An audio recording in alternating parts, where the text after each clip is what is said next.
Good evening, ladies and gentlemen, and welcome into the first arena as we have what looks to be a packed crowd starting to file in at First Arena. The Elmira Mammoth taking on the Binghamton Black Bears. It's Stick It to Cancer Night. It's also Fan Appreciation Night here from the Twin Tiers. Mackie Donner and I'm Jake Johnson. And Mackie, a lot going on at the arena tonight, but a good way to wrap up the season at home in the regular season as a whole. Absolutely. You're taking a night to really admire everything that the fans do for a team like the Mammoth. Also, getting a special jersey for the last night of the season, you can really never complain about that. So the Mammoth wearing pink specialized jerseys tonight as they come in 14-33-7 off a heartbreaking loss to the Watertown Wolves their last time out at Mackey. It was a game that the Mammoth, I won't say they dominated the majority of it, but they had the lead all the way up into less than 4 minutes to play in regulation. And then the Watertown Wolves stormed back, tied it up, and in another 10-round shootout, Dakota Seaman ended it to get the Wolves their 2 points. And that's something we've harped on all season is the Mammoth playing a full 60 minutes, which, as it was in Danbury and Watertown this Wednesday, they didn't play a full 60 minutes, and they really capitalized in that last 5. So this Mammoth team, this 5-game losing streak, is set to be put to the test against the Binghamton Black Bears. The Black Bears coming to this one, complete flip side of things. They're on a 4-game winning streak. Last coming out, beating Delaware 8-5. It was a high-scoring contest down in the Vision Veterans Memorial Arena. Yates with a goal, Oliveri and Somera, they all had 2 goals. Newberg and Connor Smith completed the scoring. Taylor Joseph wasn't tested too awful much, but he did give up 5 goals. 25 saves on 30 shots, and Mackey, he's getting the start tonight. And watching him, he's actually started the majority of the games for Binghamton against Elmira. Has a tough time squeezing the puck with his glove. Exactly that. He has a pretty good track record, playing a few games in the A, the Coast, the SP, and now here in the FPHL. But in the last game, you can't fault the goalie too much for that. When he's not really tested in that high scoring of a game, you can't get into a rhythm, and when every 5 shots is going in, it's pretty hard. Taylor Joseph, 9-2-2 on the season with a 2.99 goals against average and a 9.11 save percentage. On the other side of things, starting in net for the Elmira Mammoth is going to be number 34, Thomas Proudlock. And Proudlock doesn't have the record to show for what he's done for this team this year, but you look at it with the saves numbers and you look at how he's played from a game-to-game basis. 5-13-2, a 4.12 goals against average, and a 9.09 save percentage. And Mackie, we've seen a lot of Thomas Proudlock this season. You're a goalie. You know how goalies play. For Proudlock, he's been a star for Elmira this season, and it's another game put to the test. Absolutely. His record really has no correlation to how he played this year. He has been maybe the top, if not the top performer for the Mammoth all season. They can always rely on him to make the hard stop. They always rely on him to make the stop that he has to make. And he's really the backbone of the Mammoth. Yeah, if you want to give an MVP to anybody on this team, it's got to be one of the 3 goaltenders, Danik Rodrigue, Harley White, and Thomas Proudlock. They have played absolutely unbelievable all season. A testament of it on Wednesday against the Watertown Wolves. Harley White, again, another fantastic game. He's been in there for both 10-round shootouts, and he's done everything he possibly could. It's just offensively, it's not working for Elmira. And that's the thing. You can never fault a goalie for when a shootout goes 10 rounds. One team has to score, one team has to go away to win. Unfortunately, it wasn't the Mammoth that night. Looking at the FPHL tonight, a lot of really important games, not in the Empire Division per se, as that is all locked up. Danbury, Elmira, Binghamton, Watertown, the first round games in the Empire Division. But, Mackie, the Continental Division, it's wide open right now. Port Huron with 86 points in 4th, Motor City with 91.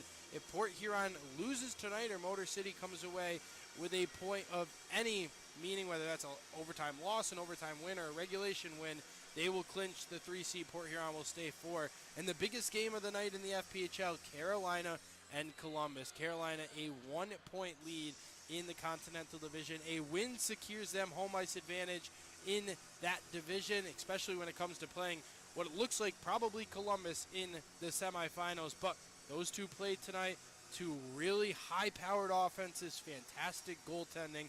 If we weren't here tonight, I know what we'd be doing is watching that game. Oh, absolutely. So coming into this one, it's going to be Danbury taking on Port Huron. Danbury just been absolutely electric, hot as of late. Watertown and Delaware. That game, really Delaware playing for pride to end the season, and with everything going on in Delaware, the hopes to keep a team in Harrington, Mississippi, and Motor City. That one for Motor City, a must-win. Mississippi not playing for anything but a better record heading into next season. Binghamton and Elmira, this one doesn't have any ramifications, but both teams want momentum heading to the playoffs. And, of course, we just talked about Columbus and Carolina. Mackey, in a game that really doesn't have any meaning to it, but a word that you said I probably counted 72 times on Wednesday night, momentum. That is huge going into the playoffs.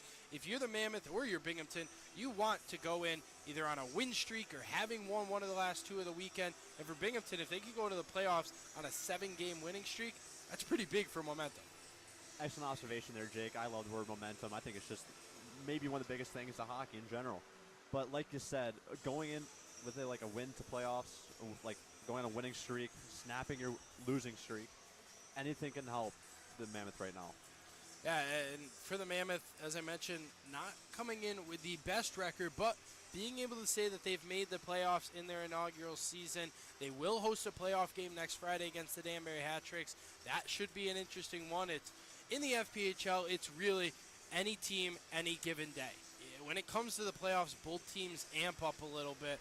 Yes, you know the track record, the Mammoth haven't beaten Danbury all season. But for some reason, when it comes to the playoffs, I feel like in the FPHL, throw seeding out the window because it really doesn't matter. Each team is going to give their absolute hardest because they know it could be their last time playing together. Absolutely. It's going into playoffs, you just have to get hot at the right time. And even then, there's some teams that you just never expected, like heat up when they do, or even get a game. Because like say you steal one at home from maybe you're the 4th seed, you steal one at home from the 1st seed. All of a sudden, you go into their barn, all you have to do is win one.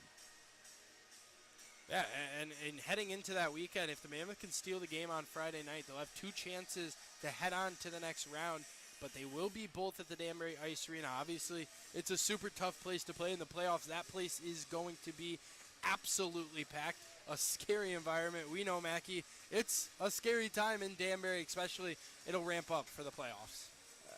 Exactly. Going into a building like that, it's just the fans are behind you. They know they're behind them. They'll be able to get chippy. And, like, they know they can just run all over them if they really want to. And the fans will be so into it.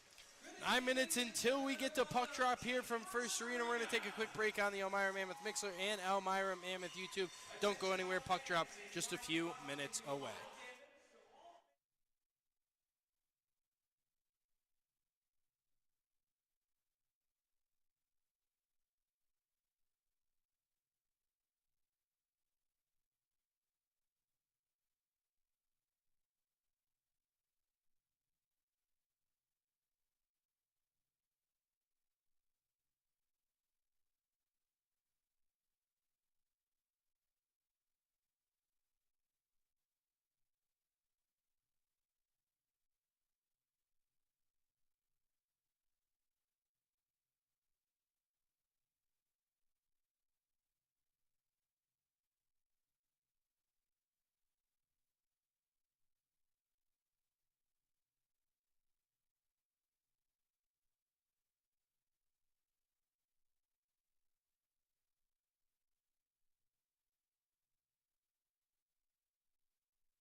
Good evening, ladies and gentlemen, and welcome back into the First Arena Press Box as we get set for a matchup between the Elmira Mammoth and the Binghamton Black Bears. I'm Jake Johnson, alongside me, Mackie Donner. And Mackie, another Empire Division game. These two teams will face off tonight at First Arena, tomorrow in Binghamton. We talked about not really much to play for other than momentum heading into the playoffs. When you go into a game like this, when you really don't have too much to play for, it's noticeable. Both teams sitting some better players. Brett Parker out for Binghamton, Kyle Powell out for Binghamton, Jake Schultz for the Black Bears, and for the Mammoth, Nathan Campbell sitting this one out tonight. So each team having some of their stars sit out to get ready for the postseason.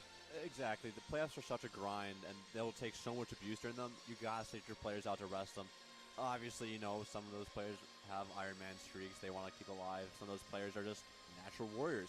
But just to be able to rest before playoffs is invaluable. One thing I want to talk about is on this Mammoth team, there's two players that have played 47 games. That's the most for the Mammoth. Both Chris Merite and Dalton Anderson. You talk about warriors. One's a defenseman. The other one's a forward that's gotten pretty much abused all season long out there. To have them play a majority of the games this season for the team, neither of them started in Elmira. Each team played a few games before they got in the lineup, but 47 games, I don't believe they've missed a start since they've been here. That's a warrior in my eyes. Oh, absolutely. It's just to be able to play that many consecutive games for one team especially, not say especially for one team, but just be able to play that many games, especially with people coming in and out of the team, like switching around the lineup, going first line, second line, third line, to even that 10th forward spot. It's just be able to keep it all together and keep playing. You have to give massive props to him. Dalton Anderson second on the team in goals, and Chris Maritea 11 points this season for the club. Both those guys, of course, back in the lineup for the Mammoth. A hype video going on. We're going to have a very special singer for the national anthem today, as well as hanging out around after the game in Pandemonium, as we mentioned, Stick It to Cancer Night, as well as Fan Appreciation Night. So a lot going on at the arena with Fan Appreciation Night. Isaiah Smallwood here, a contestant on American Idol. He is a fantastic human being. My cousins know him pretty well. I actually met him at Dollar General one day picking up soap for the team. He could not be a nicer guy, and I'm really excited to see him perform. He's gave me a little taste of it earlier last week. He sang a little bit for me up here in the press box, but he went on Facebook Live today, previewed one of his brand new songs that he's releasing. So it's going to be exciting to hear him sing the national anthem. And, of course, after the game, getting the chance to be able to hang out, listen to his music, and get set for the game tomorrow, which will be the final regular season game of the year. That game will be taking place in Binghamton at the Visions Veterans Memorial Arena. They'll have their Fan Appreciation Night. And while we have our Fan Appreciation Night here, from here in the press box, me personally, I just want to say thank you to absolutely everybody that has tuned in to us this season, that has came to the games, that has sent us messages, that has listened to the podcast. Without you guys, we wouldn't have jobs, or we wouldn't be up here broadcasting the games for you. So from myself, I appreciate you fans more than anything. And Mackie, speaking of appreciating fans, I got an absolutely amazing gift just a few minutes ago. Our good friend down below that hands the goldfish out in the penalty box. I noticed him giving them out, so I mentioned on the broadcast a few weeks ago, well, I just got my own bag of goldfish up here. So if you guys hear me munching on it, it's just the goldfish. Goldfish sounds pretty good right now, and that's the thing. We have some of the best fans in the FPHL, and I'm not afraid to say that either. I think you'd agree with that, and it's just amazing to see the fans come together and just supporting the team, doing little things like you said, the goldfish in the penalty box. It just really brings the whole community together. So we get through the starting lineups here. First for the Binghamton Black Bears, it's going to be Justin Coachman and Jesse Anderson, the other defenseman Colin Fitzgerald, Connor Smith, and Gavin Yates getting the start for Binghamton. As we mentioned, Taylor Joseph in between the pipes. And for the Mammoth, the three forwards, Gino D'Angelo, Kyle Stevens, and Nick Gullo, Eric Oganezoff, and Justin Schmidt, the defenseman. And Mackie, for some reason we've seen this year, MJ Merkel, Eric Oganezoff, Tyler Pikarski, they play well versus their former team. I'm expecting a big game tonight from Gino D'Angelo. Absolutely. I'm really excited to see it. We're going to take a quick break for the national anthem, but of course, we're going to leave the audio on so you guys can listen to Isaiah Smallwood as well. We'll be right back.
With the ability to say it here on YouTube, a pretty damn good version of the national anthem from Isaiah Smallwood.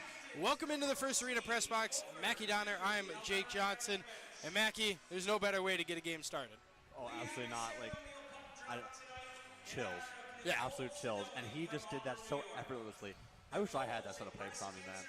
Yeah, I'm like I said, I've only heard him sing a couple times, but now that I just heard him sing the national anthem, I'm extremely excited to listen to him sing afterwards in Fandemonium. A ceremonial puck drop first here from First Arena, a breast cancer survivor, as the Mammoth wearing their specialty sweaters tonight. And you can see them on the screen right now. They have a fantastic look to them. And none other than the color commentator tonight, Mackie Donner, designed those jerseys. Yeah, exactly. Gonna do the St. Patty's Day ones and these ones especially. Wow, that's fantastic. Not much gets better than that. A proposal after the puck drop. That is awesome from First Arena. Absolutely incredible. And get the crowd into it early here, Mackie. Absolutely. I don't know how, as a team, you just had someone propose in front of you and say yes. How can you not want to fight for that? If you don't come out and score a goal in the first minute, then all of that was for nothing, because that just electrifies a group. Exactly. So congratulations to them down there on the ceremonial puck drop. Absolutely awesome.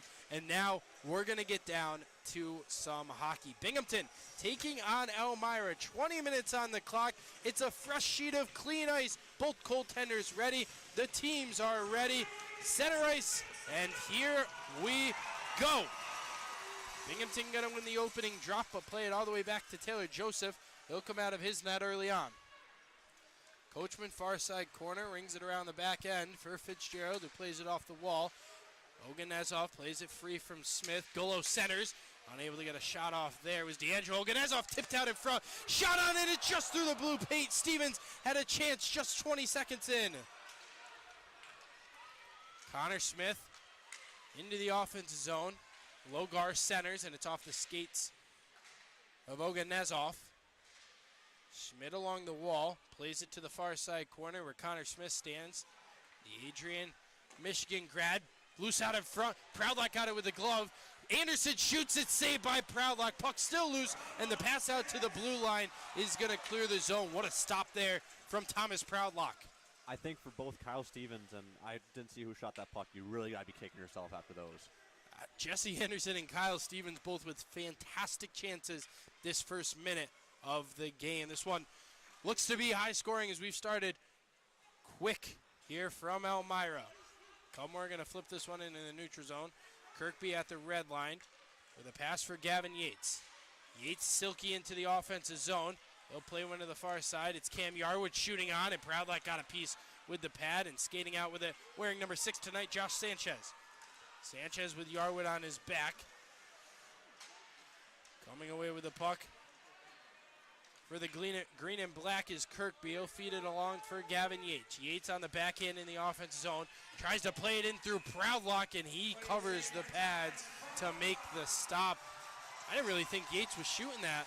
I don't think Proudlock did either, but he was able to close the gear in time. That was actually a very sneaky move. I think on some other goalies, that actually might beat them.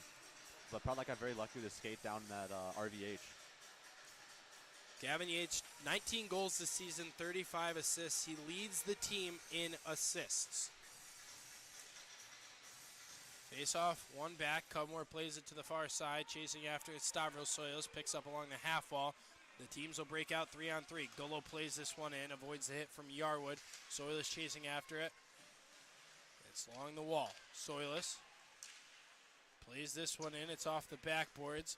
Picked up there by Mock. Now handed off Golo. Golo throwing one across, and Mock couldn't get a piece of it with the stick, and Tyler Jurich feeds one to the far side. Gavin Yates still onto the ice. Yates offensive zone. Dancing by Maratea. Centering pass. They score. It's Tyler Jurich with his 31st of the season. And the Black Bears jump out to a 1-0 lead. Great patience by Aiden Yates right there. Or Gavin Yates, I apologize. Just be able to bring that down, really outweigh the defenseman, and giving it to Tyler George in the slot. Tyler George is one of the most talented goal scorers in this league, and I don't know what more to expect from that play. We just talked about him. He was on the ice for a long time, but he still has that silky, smooth speed, and it just dances by defenders, and it creates opportunities. There's a reason he leads this team in assists, because he passes the puck so well. As off the faceoff, we get some pushing and shoving. It's Austin Thompson and Kyle Stevens. As the Mammoth play this one in, Taylor Joseph out of the cage to play it along to the far side. Matthew Boilar up for Thompson. And now Chad Lopez for Mac Lewis. Shot by Oliveri, blocked by Richards. Stevens with a pass out. Richards was at center ice. Oliveri going to gain the red line and fire this one to the far side corner. Schmidt settles back into his own zone. D to D with Oganezov. Touch through for Kyle Stevens, and it's right to the stick of Matthew Boilar. Schmidt back to Oganezov, rink wide. Far side, Luke Richards. Mammoth enter in 2-on-2. Richards shoots. It's wide to Taylor Joseph. Oganezov swats it back in. Kyle Stevens will chase. Played it too far from himself, where Chad Lopez finds a Mac Lewis streaking through the neutral zone. Lewis going to play this one into the far side corner as he heads off for a change. Oganezov, the first one to it, goes for Cudmore, and Oganezov going to head off. Cudmore takes a hit off the wall. Now this one bounces to the top of the glass, coming away with it. Tristan Mock. Mock in, shot. Stick save by Joseph. Height differential there in the corner. It's loose out in front. Golo trying to get a shot off to it, and it bounces into the neutral zone. Cudmore, foot race with Jesse Anderson. Feeds to the far side, Jim Jensen. Jensen up for Tristan Mock. Mock couldn't play it in. Colin Fitzgerald into the offense zone for Jesse Anderson. Pass far side. Shot going on Proudlock, and he'll jump on top of it with the glove at 16:07. And Mackey right now shot 7-1 in favor of the Black Bears. Binghamton's been all over Elmira this game. Even this first 4 minutes. Elmira got out pretty quick with that early first chance, but ever since then, it's been bingo all the way. Dalton Anderson will step in on the face-off with Jesse Anderson. And skating away with that draw is Josh Sanchez. He'll chase after it, playing it in deep past Yarwood. Yarwood to the near side corner. Anderson shoots on Joseph. Another good stick save. Anderson for Yarwood. And Yarwood starts to break out in his own end with a drop pass for JT Walters. Walters redirects back towards Joseph. The Black Bears will look to set up.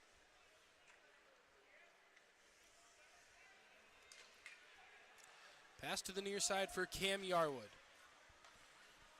For Walters. Now Walters working through center ice, and he's going to play this one in. It's right to the stick of Justin Schmidt. And the Black Bears cycle through new skaters. Pass for Oganezov. The former Black Bear going to dump this one in deep. Hand it off for Walters as we approach the first 5 minutes of this one gone by. Tyson Kirkby, the alternate captain in the offensive zone. He'll put on the brakes and play it deep for Yates. Yates already with 1 point tonight on the assist of the Jurich goal. Fires for Kirkby. Cross ice, Oliveri shot, he scores. Pretty hot start for Binghamton here. One thing I kind of noticed right there was Stephen Ford coming up all the way to the blue line and no one stepping back for him to get that puck. And that just leaves Oliveri all alone back there. And Mackey, that one, Thomas Proudlock looked like he made the save on. It just got by his gear.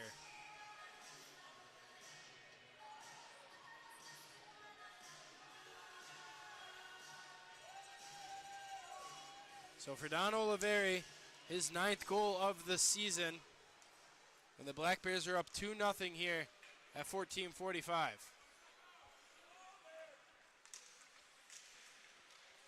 Yates lost it to the stick of Ford. Stephen Ford wearing number 94 tonight for the Mammoth. Former number of Mo Levac. And Golo going to play this one in. Loose out in front for Kirkby. He'll go up for Gavin Yates. Yates chases after it. He's going to pick it up through the neutral zone and change back into his own end. Looking to get by Matthew Boilar. He'll feed one across for Oliveri. Miscommunication there with Ford and Maratea. And it's going to be a one-on-one. Soilis with Matthew Boilar.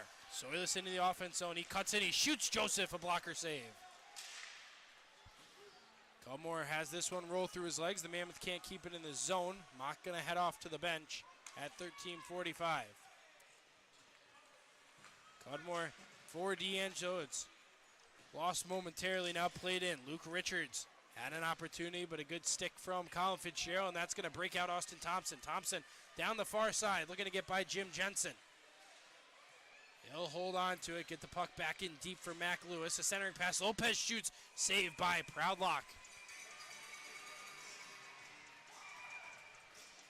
Right now, shots 8-4 in favor of Binghamton. Say one thing that Binghamton has to focus on, and Elmira really has to capitalize on, is Taylor Joseph, despite being the amazing goalie he is, really has a weakness on his glove side.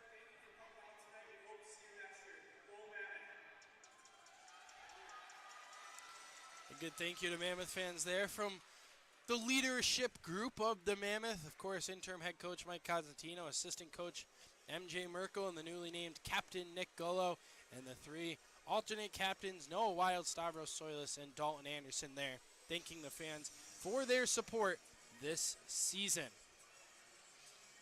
So we get our first break in the action with our under 15-minute media timeout. Binghamton up 2-0 over Elmira. That goal from, right now says Matthew Boilar, but I believe it was Don Oliveri, assisted by Gavin Yates for his second point of the night, and Tyson Kirkby gets his 34th assist of the season. And the Mammoth going to have to rally back here from the two-goal first period.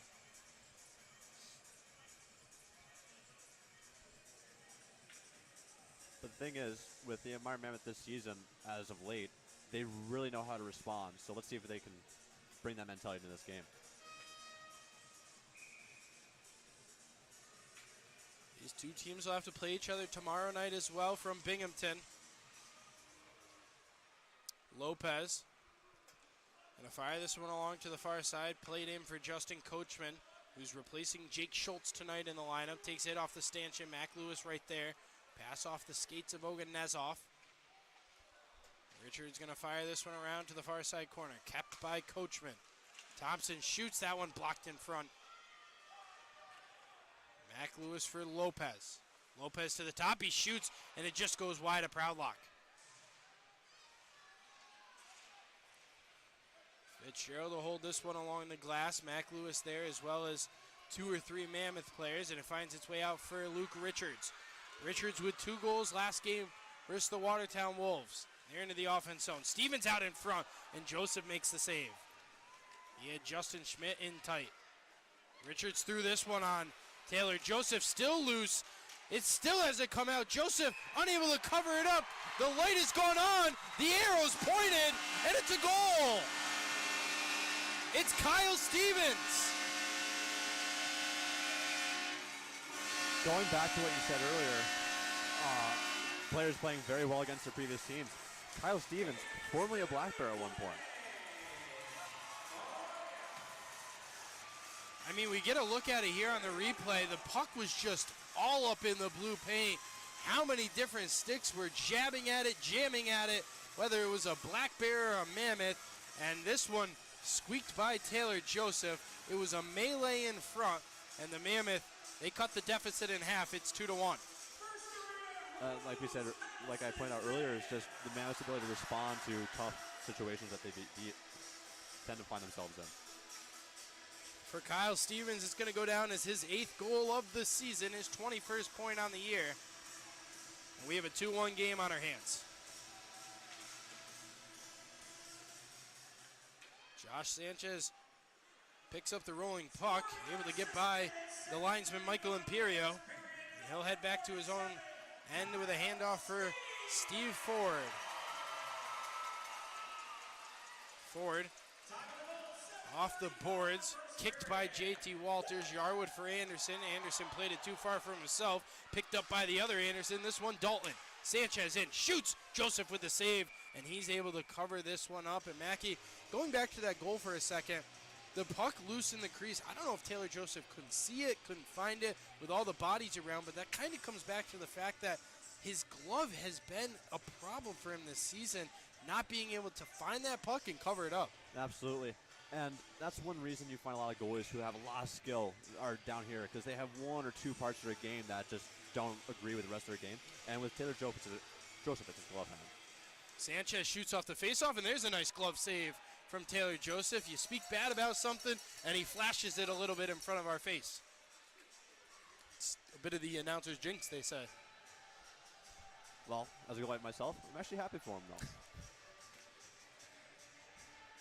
Yeah, I was talking with a few fans around the league, and one of the biggest reasons they love this league is just because of the pure goaltending. It's so good in this league, and then you go higher, and it just continues to get better around the FPHL. Jensen with a pass out in front, looking for Boylar, picked up by the Bears. Yates tried to jump by. It's Kirkby into the offense zone. He'll play this one in deep. Yates puts one out in front. Jared shoots, and it's right to the stick of Proudlock, who calmly swings it back to his glove. And, like, getting back to what you were saying about the goalies being so good, you got to think, there's only about 2 or 3 of them per team, whereas there's about 20 to 22 skaters per team. And that just shows you, like, these goalies, they're good, man. Like, there's only 3 spots, and they're selecting the best of the best for each level. 11 and a half minutes remaining in the first. 2-1 game here between Binghamton and Elmira. Soilus able to clear the puck out of the zone, but it's right back to Don Oliveri in his own end. He'll stretch one across for Yates. Yates back to Boylar, and the Black Bears will look to get set up. Boylar by Mock into the offensive zone. He lost it with a good poke check from his former teammate Eric Oganezov.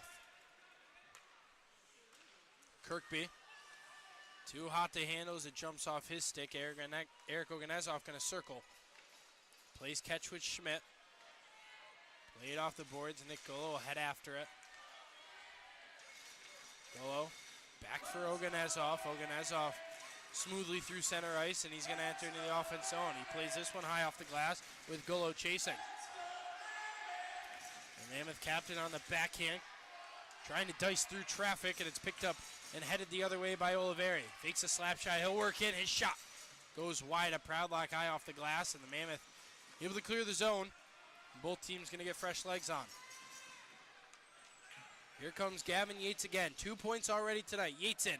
He's going to walk in, and a good save by Proudlock, and I think that's one of those penalties that you have to take, Mackey. It's going to go against Stephen Ford for a hooking.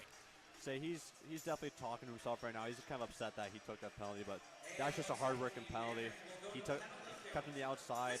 I think it got a hooking call, but against a player like Gavin Yates, you really have to take those. And we'll get set for our first penalty of the game, and that brings in the first power play in the entire league. 68 power play goals this season at a mark of 26.9%. This power play is lethal for the Black Bears. Oliveri to the far side for Connor Smith. Smith shoots. That one blocked out in front. Still picked up by Thompson. Fires for Smith. Shot saved by Proudlock. Oliveri for Anderson. Cross ice Smith. Smith will work to the top. He'll put this one on net. It goes over as well. Oliveri. First 30 seconds killed. Out in front. Thompson's shot got a piece of the glove of Proudlock. Thompson out for Oliveri. For Smith. Back to the QB1. Don Oliveri. Cross ice Smith. Smith shoots another one. That's tipped, and this one finally heads out of play. Both teams will bring on fresh legs. I can definitely see why Binghamton's power play is first in the league. I don't think they've had control of it all, the entire power play, and just Mammoth were unable to get it out. Yeah, and Mackie, you raise a good point there. You could tell why it is the first power play in the league, and the scarier part about that is first 50 seconds of that one killed. That was the Black Bears' second power play unit. Right now they're sending out there Mac Lewis, Gavin Yates, Tyson Kirkby, Tyler Jurich, and Cam Yarwood. 5 guys that know how to put the puck in the back of the net. That's a pretty scary power play one if I do say so myself. Yeah, it's honestly, obviously for a reason, it's number 1 in the league. But in my eyes, watching all the other teams play this year, I really can't think of a better 5-man group than what is out there right now for the Black Bears. Absolutely not. You just have everything. You got. What else is there to say? Yeah, they got everything out there. So the Mammoth gonna have to kill off these next minute and 10 seconds. Shots right now 11-8 in favor of Binghamton. We have a 2-1 game on our hands.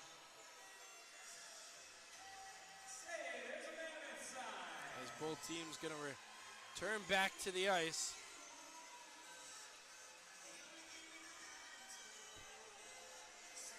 Looking down this lineup, very star-studded. Not even star-studded, just a very deep lineup. I mean, you look at the first line, Tyson Kirkby, 29 goals, Gavin Yates, 19 goals, Tyler Jurich, 31 goals. Like, that's your first line. And then you have Jake Schultz, who's not playing tonight, but he's got 12 goals, 21 assists, and Colin Fitzgerald, 2 goals and 22 assists. So that starting 5 is absolutely electric. And honestly, you look at that group, really what they're lacking is goaltending, and you can't even say they're lacking it with Taylor Joseph holding a 9-2-2 record and Riley McVeigh and Jeremy Forget both being stars as well. And that just shows you why Binghamton is such a hard team to play against, and that's why they're one of the best teams in this league. And I expect them to do pretty well in playoffs. Definitely will be an interesting matchup with the Watertown Wolves, who were just in the building against the Mammoth. It's definitely a team that's struggling a little bit.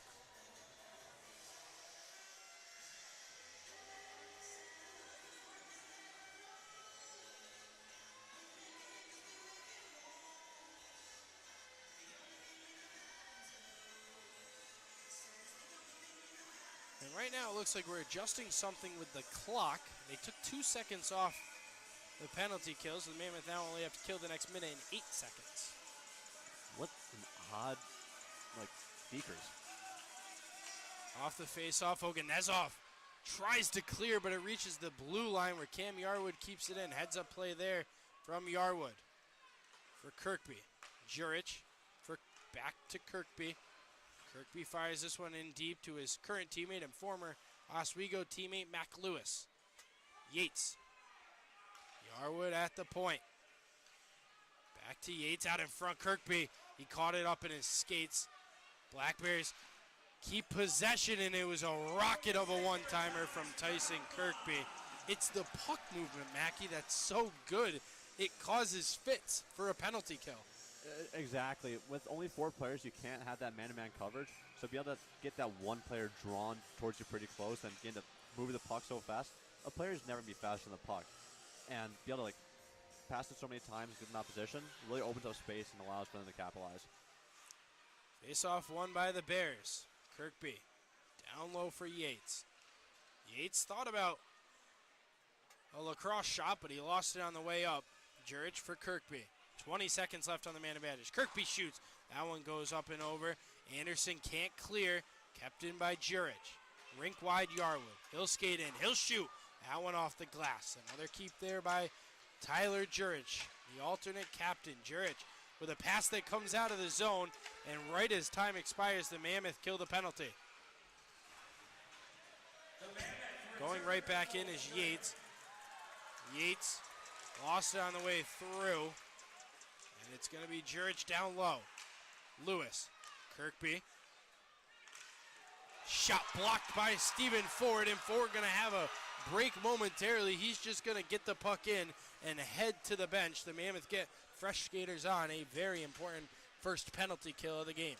That was actually a pretty good play. He knew he wasn't going to beat the defenseman coming back on him, and just be able to get the puck deep, and now it's in their zone. The Bears will look to break this one through. It's Colin Fitzgerald to the far side for Brendan Stanko, the first action we've seen from him today.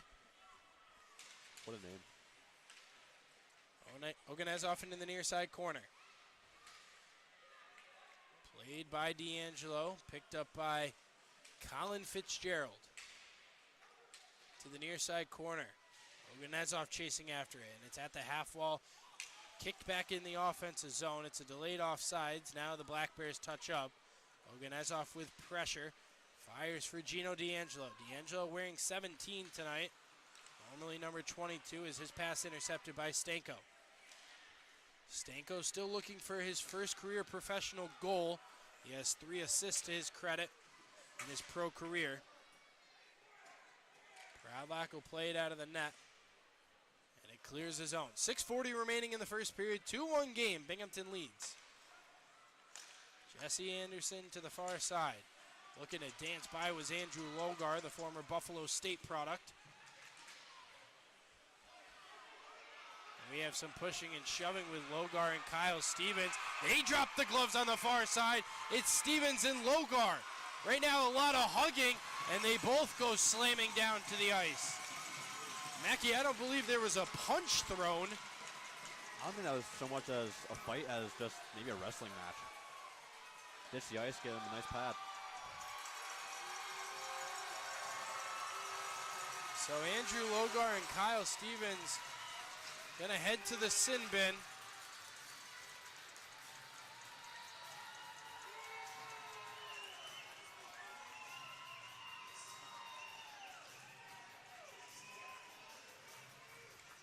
Kind of looked a little bit like sumo wrestling on the other side. No punches thrown. It was really just a bear hug that took them both down. What else is to say? I'm going to go with an ND no decision on that one, and I'm sure we'll get a few more of those with things getting chippy already, with still 6.5 minutes left in the first. I'm looking forward to it. And it looks like our favorite goldfish specialist down by the penalty box is getting ready to hand a few off to Kyle Stevens. Oliveri going to play this one in. Jensen to the far side. This one, Kate up in the skates of Tristan Mox. So he looks to play it by, chasing after it, Nick Gullo. It's 2-on-2 into the offense zone. Gullo drags by, and that shot bounces out in front. Comes out for Mock, and they can't get a shot off. Mock for Cudmore at the blue line. Cudmore shoots one on, and it's blocked by Mac Lewis. That one looks like a place he didn't want it to hit. One-on-one goes Thompson and Jensen. He shoots. It's a pad save for Proudlock, and Thompson was leveled by Jensen. D to D go the Mammoth defenders, and Cudmore gonna ice this puck at 5:33. Mackie, another close call there for the Mammoth. It was a shot from Nick Gullo that Joseph made the save on, but it hit off the backboards and bounced right over top of it. Very lively puck. I don't know today if the pucks have been frozen, but that's what you see in the NHL is they freeze those pucks to reduce that. Because obviously it's rubber, it has a springy effect, and when you hit the glass at such a high velocity, it's going to bounce back out. And I apologize for being a nerd.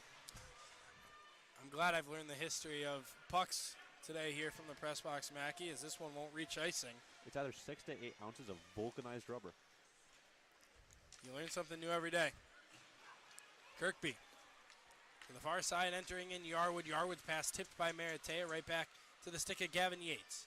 Yates lost it going below the goal line to Maratea. Passed up for Noah Wild, and Wild looking to play this one in. It's off the heel of the stick. JT Walters off the end boards, played through for Jurich. It's Jurich through center ice. 3-on-3. They go into the offense zone. He'll play this one across. He was looking for a streaking Gavin Yates. Jurich blocked out in front. That shot goes off the glass. Fitzgerald down low. Kirkby. He shoots. It's blocked by his own teammate in Tyler Jurich. 4.5 minutes remaining in the first. The smooth skating Colin Fitzgerald, the defenseman. In on the backhand, plays it to the blue line for Yates. Yates by Richards, he's into the high slot. Circles back with the puck. Feeds for Fitzgerald on the near side half wall. They'll reset up, it's Yates. To the near side wall, he puts the brakes on, he heads back out towards the top of the blue line. Yates pass in the skates of Richards, and they're going to keep this one in. It's a lot of offensive zone time here as we're going to get a whistle. Yates with a shot on Richards. He takes him down from behind. D'Angelo now getting into it with a former teammate. Coachman with a shot. Luke Richards getting absolutely mauled. Coachman doing Coachman things.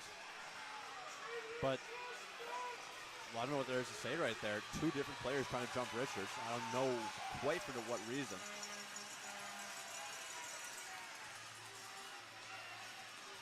It looks like there's a party headed to the box for the Black Bears. Fitzgerald is in. Coachman is in. Yates is in. And they're going to join Andrew Logar and Mackey. They're going to have to puzzle this one together. I didn't see how it started, but it's very similar to what we saw from Gavin Yates a few weeks ago in Binghamton. He lost his helmet in the near side corner, chased after Dalton Anderson to center ice without a helmet on, and slashed him in the back of the legs. Just did the same thing to Luke Richards. So you can kind of see it definitely is a repeat offender for Gavin Yates. It is. It's just kind of a greasy play, if I'm being totally honest. Face him face to face. Don't slash him in the back of the ankle. You're not doing much except for getting the advantage on that. And then Coachman just with a clothes hanger on Luke Richards. Close hanger, dude? What did I say? Close hanger? Yeah, close line. There you go. Close line on Luke Richards. Sorry, I just got to keep you honest sometimes. But watching this is incredible. Richards wanting nothing of it.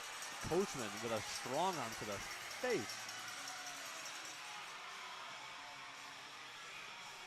Mackie, we talked about it when Logar and Stevens got into it. Things have been getting chippy. I think we can expect even more from the end of the game. Aiden Yates with nothing. Are they sending Gavin Yates back to the bench? Also, I apologize for calling him Aiden. I had a teammate, Aiden Yates. I'm so used to saying that. But they sent him back to the bench. That was definitely an instigating call. Or inciting, at least. I'm going to need a further explanation on that.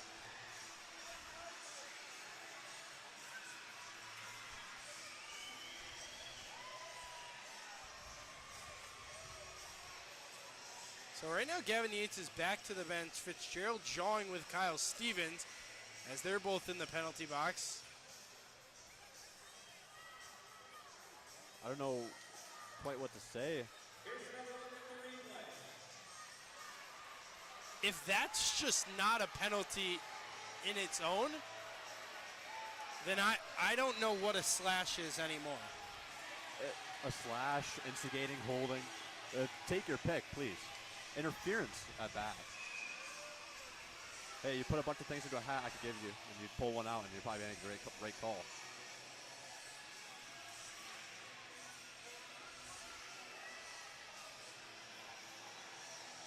So right now it has Justin Coachman 2 minutes for roughing, Luke Richards 2 minutes for embellishment, and Colin Fitzgerald 2 minutes for a cross check. So the Mammoth will get a power play out of this for 2 minutes with both Fitzgerald and Coachman headed to the box. I think the embellishment's just a leveled out kind of call, you know? So this Mammoth power play coming into the game, 17.2%. It's 8th in the league. Boilar fires this one around. Maratea keeps it in the offensive zone. He'll play this one down low to Mock. Back to the top, Maratea. Lining up Sanchez. Maratea, far side Soilis. Soilis will work in. Play this one down low, Mock. Mock below the cage. His pass tipped. Maratea able to keep this one in the offense zone. Puts this one towards the net. Boilar comes to it, and Kirkby with the clear. Proudlock feeds this one up for Sanchez, and Sanchez will redirect back in his own zone at 3:10 left in the first. Sanchez with a drop pass off for Chris Merite. He'll play this one on to the far side. Mammoth still working through their neutral zone. Looking up for D'Angelo, and Boilars able to get it back to center ice. Stavros Soilis looking to shield away from Boilar. He's sent into the dasher. Mock catches this at the blue line and swiped free by Mac Lewis. He's a power play and penalty kill specialist. 50 seconds left here on the power play. Tristan Mock with speed through center ice, and he's going to cut into the offense zone. He can't dangle by Oliverian. Another big clear for the Bears. Proud lock up for Jim Jensen.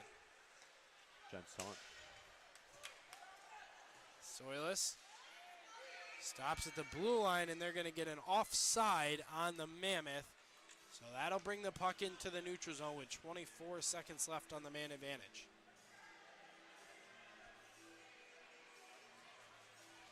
Watching the replay on that, I can't imagine where Gavin Yates is going to get a penalty from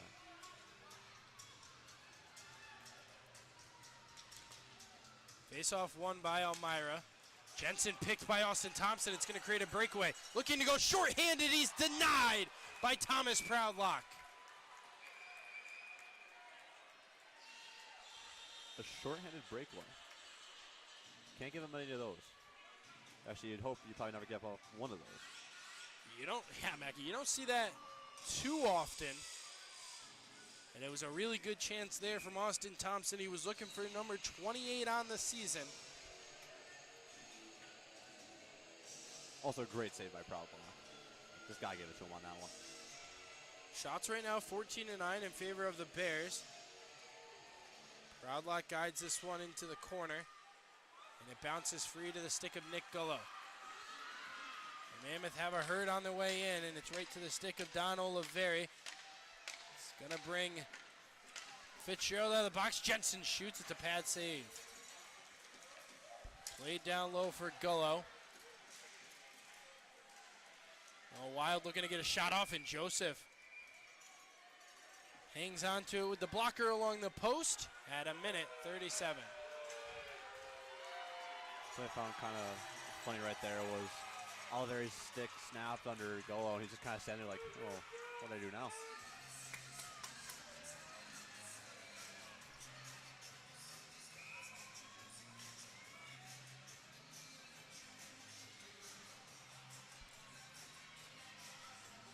Face-off won by the Black Bears. Fitzgerald for Gavin Yates. His first time back on the ice since the incident. Down the far side. Works by Schmidt. Holds on to it. A centering pass looking for Fitzgerald. It's through everybody. Back into the neutral zone.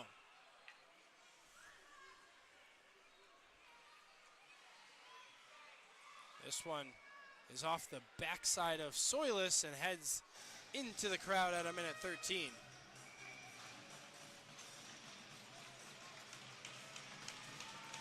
Kyle Stevens and Andrew Logar out of the box for their 5 minutes for fighting penalties.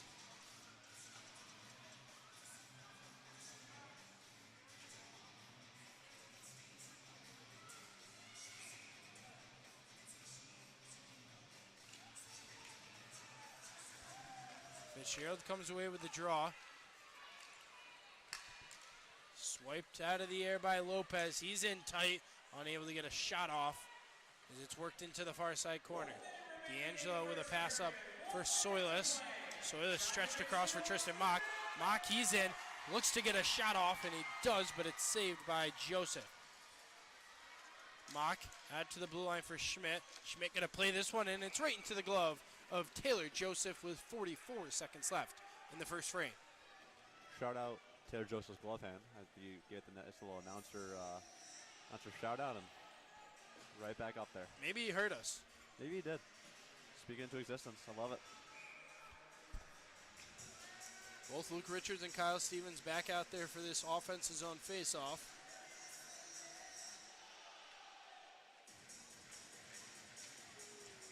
Binghamton coming away with this face-off. It's JT Walters through for Mac Lewis. Lewis past the blue line. He'll feed Kirkby. That one off the Stick of Kirkby, catches it, plays down low, looking for Thompson. Ford goes off the glass with a clear. Walters D to D for Yarwood. They'll play catch. Walters circles back in his own zone, rink wide Yarwood, and Yarwood going to work behind Taylor Joseph. Mac Lewis in for Austin Thompson. Kirkby into the offense zone. He'll put this one down low, but Ford kept it in front of him with 4 seconds left. Stephen Ford into the offensive zone, plays for Stephen. Drop pass Gullo, and a last-second glove save by Taylor Joseph. As the horn goes off, Joseph makes the glove save. And Mackie, we had a 2-0 game, and we thought, oh boy, this one could get out of hand really quick. But the Mammoth answered back to make it 2-1. We saw a fight. We saw some rough and rowdy happening on the ice here Friday night at First Arena. We have a 2-1 game between the Mammoth and the Black Bears. Your thoughts on the first 20 minutes of play? Binghamton, I would say, despite the Mammoth's goal, I think Binghamton really controlled that period right there. There's moments where, even though it was 5-on-5 hockey, it looked like a power play for Binghamton.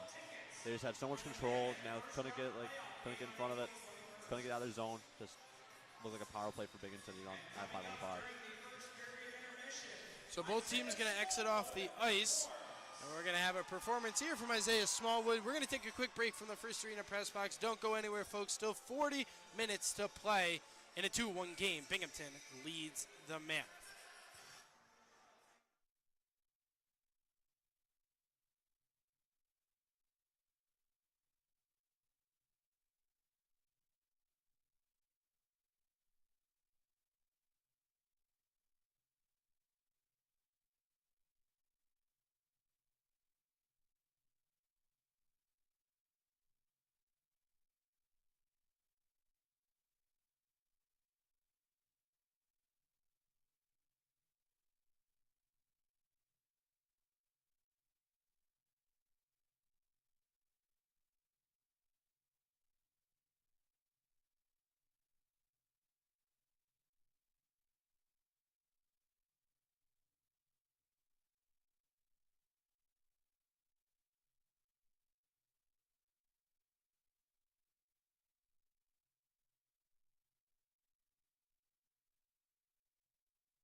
Just to get right back to you.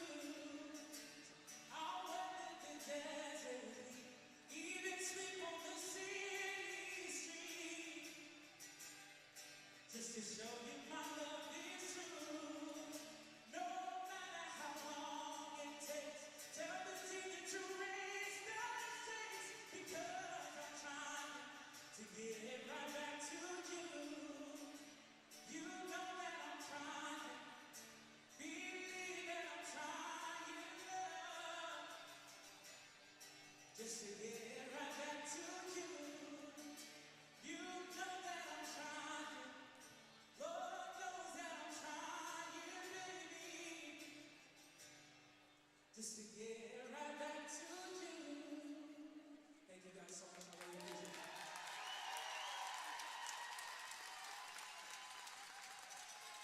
First arena, give it up for Isaiah Smallwood.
Good evening, ladies and gentlemen, and welcome back to First Arena as we get set for the second period between the Binghamton Black Bears and the Elmira Mammoth. Perfect time looking at the video board here. I was the young man that got me my goldfish. I've been enjoying it during this intermission period. Jake Johnson here. Mackie Donner will be joining me shortly back up here in the press box. And as I mentioned, after 20 minutes of play, 2-1 game between Binghamton and Elmira. Binghamton jumped out to a 2-0 lead just 5 minutes into this one. It was Tyler Jurich with the assist from Gavin Yates. Donald Lavery answered immediately back to give the Binghamton Black Bears a 2-0 lead. It was Gavin Yates and Tyson Kirkby getting the assist. The Mammoth would cut the deficit in half from a goal from Kyle Stevens, assisted by the former Binghamton Black Bear Gino D'Angelo and Luke Richards. So Mackie, 20 minutes in the books. The Mammoth, they were down 2-0. They were able to score one, heading into the locker room, being only down a goal against this very good Binghamton team. What do they have to do to tie this thing up and then take the lead? I would say just a little bit more offense is what they're really missing. Is a Binghamton very offensively gifted team, and that's why they have them in their zone so much. But if they can counteract that offense with offense, I think they'll be a good goal for this next 1-2 periods. Just 30 seconds until we get started. We obviously turned the volume up for you guys so you could hear the Isaiah Smallwood concert during intermission. Absolutely incredible. Can't wait to listen to him in Fandemonium after the game. Looking at the scores around the FPHL, Danbury, they're up 4-1 on the Port Huron Prowlers. Mississippi trailing the Motor City Rockers 3-1. Delaware, like we said, they've been getting better all year as it comes down to the final tick of the season. They're up 1-0 on Watertown. And the really important game of the night, after 20 minutes of play, it's 1-1 between Columbus and Carolina.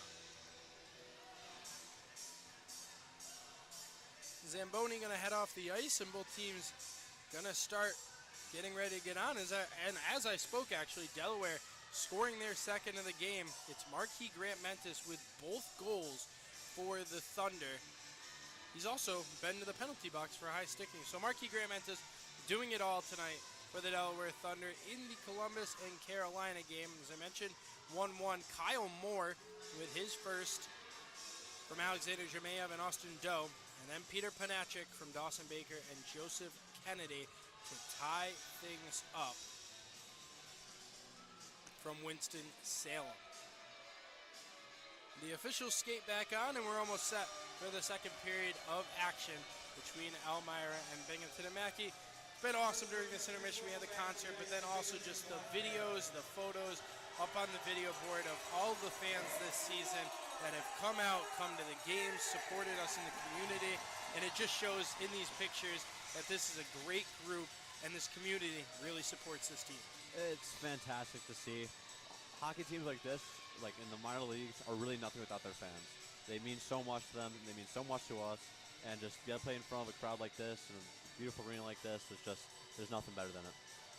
Yeah, and obviously I know a lot of Binghamton fans listening tomorrow night is their fan appreciation night, but this season it's been nice having Binghamton only about 45 minutes down the road. A lot of Black Bear fans have reached out to me, commented on the podcast. They've enjoyed listening to the broadcast when Binghamton plays here. And obviously just want to thank the Binghamton fans as well. Appreciate you guys, excited to get to come down there tomorrow night if you're listening. And you come to the game tomorrow night in Binghamton, come up to the press box, or if I see you walking up there, stop, say hi, and we'll chat for a little while. But always appreciative of the fans in the FPHL. Mackie, as you said, this league would not be where it is without the fan support. Absolutely not. And even, exactly, it wouldn't be there. Binghamton, like who we're playing, shout out to them, breaking 100,000 fans in one season, never done before in the FPHL. And also, you look at it, Binghamton, they travel well. We got a massive group of Binghamton fans directly below us, sitting near the penalty boxes. And, you know, it's just being 45 minutes away, it really builds that rivalry. And it's awesome to have two teams so close to each other where teams and fans can travel and make the trip to other arenas. You know, Watertown only being 3 hours away, Delaware a little further, but to have these teams close by where teams and fans can travel closely is really great for the league. You gotta give props to the Mammoth fans, though. When we were in Columbus, I saw 1 or 2 Mammoth jerseys in the stands, and I was really touched by that. So both teams going to return to the ice, still getting some repairs underway on both nets. Thomas Proudlot back in net for the Mammoth. He faced 14 shots in the first period, made 12 saves. On the other side of things, Taylor Joseph, 12 shots faced, 11 saves.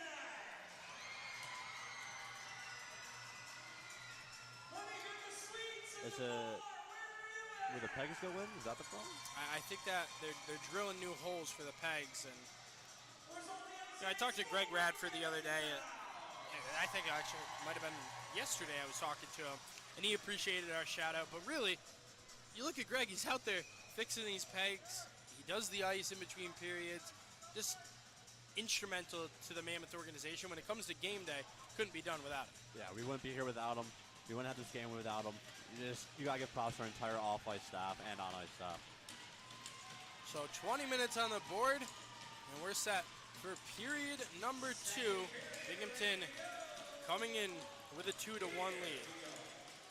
The opening draw of the second period, won by Elmira. Blake Cudmore going to put this one on Taylor Joseph. He'll steer it for Fitzgerald. To the far side, Smith, kept in by Luke Richards. Richards swiped this one back to his defensive teammate. Cudmore's clear into the stick of Coachman, chasing after it, Jim Jensen. They're going to wave off the icing call. Smith pass out in front, and Jesse Anderson got a piece of it as it caroms to the near side corner. Coachman from the point. That one deflected off a few sticks and high of Proudlock. And they're going to say it was played down with a high stick.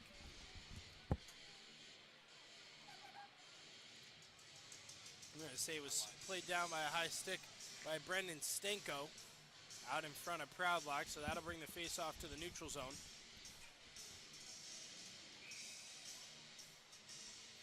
Just 35 seconds in to the second period.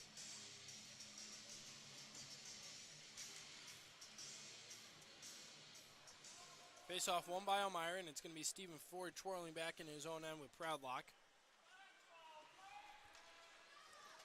Maritea, a stretch pass picked off by Yarwood through center ice. He'll go for Yates. Yates pass intercepted by Nick Gullo. Gullo looks to chase after it. He'll skate into the offensive zone. Taken down by JT Walters. They both go crashing to the ice. Gullo gets back up, has it on the backhand. Steers away from Kirkby.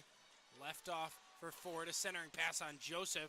No idea where the puck is. It's through the puck with a melee. Walters loses his bucket. He's going to skate off, and into the offense zone goes Jurich.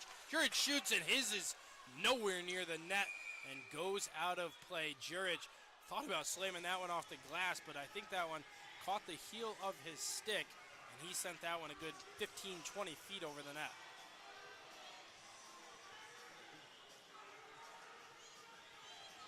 But sometimes you really don't see a player like Jurich missing those kind of shots. Yeah, I mean, the FPHL all-time leader in points, normally pretty good at those, obviously. Of course.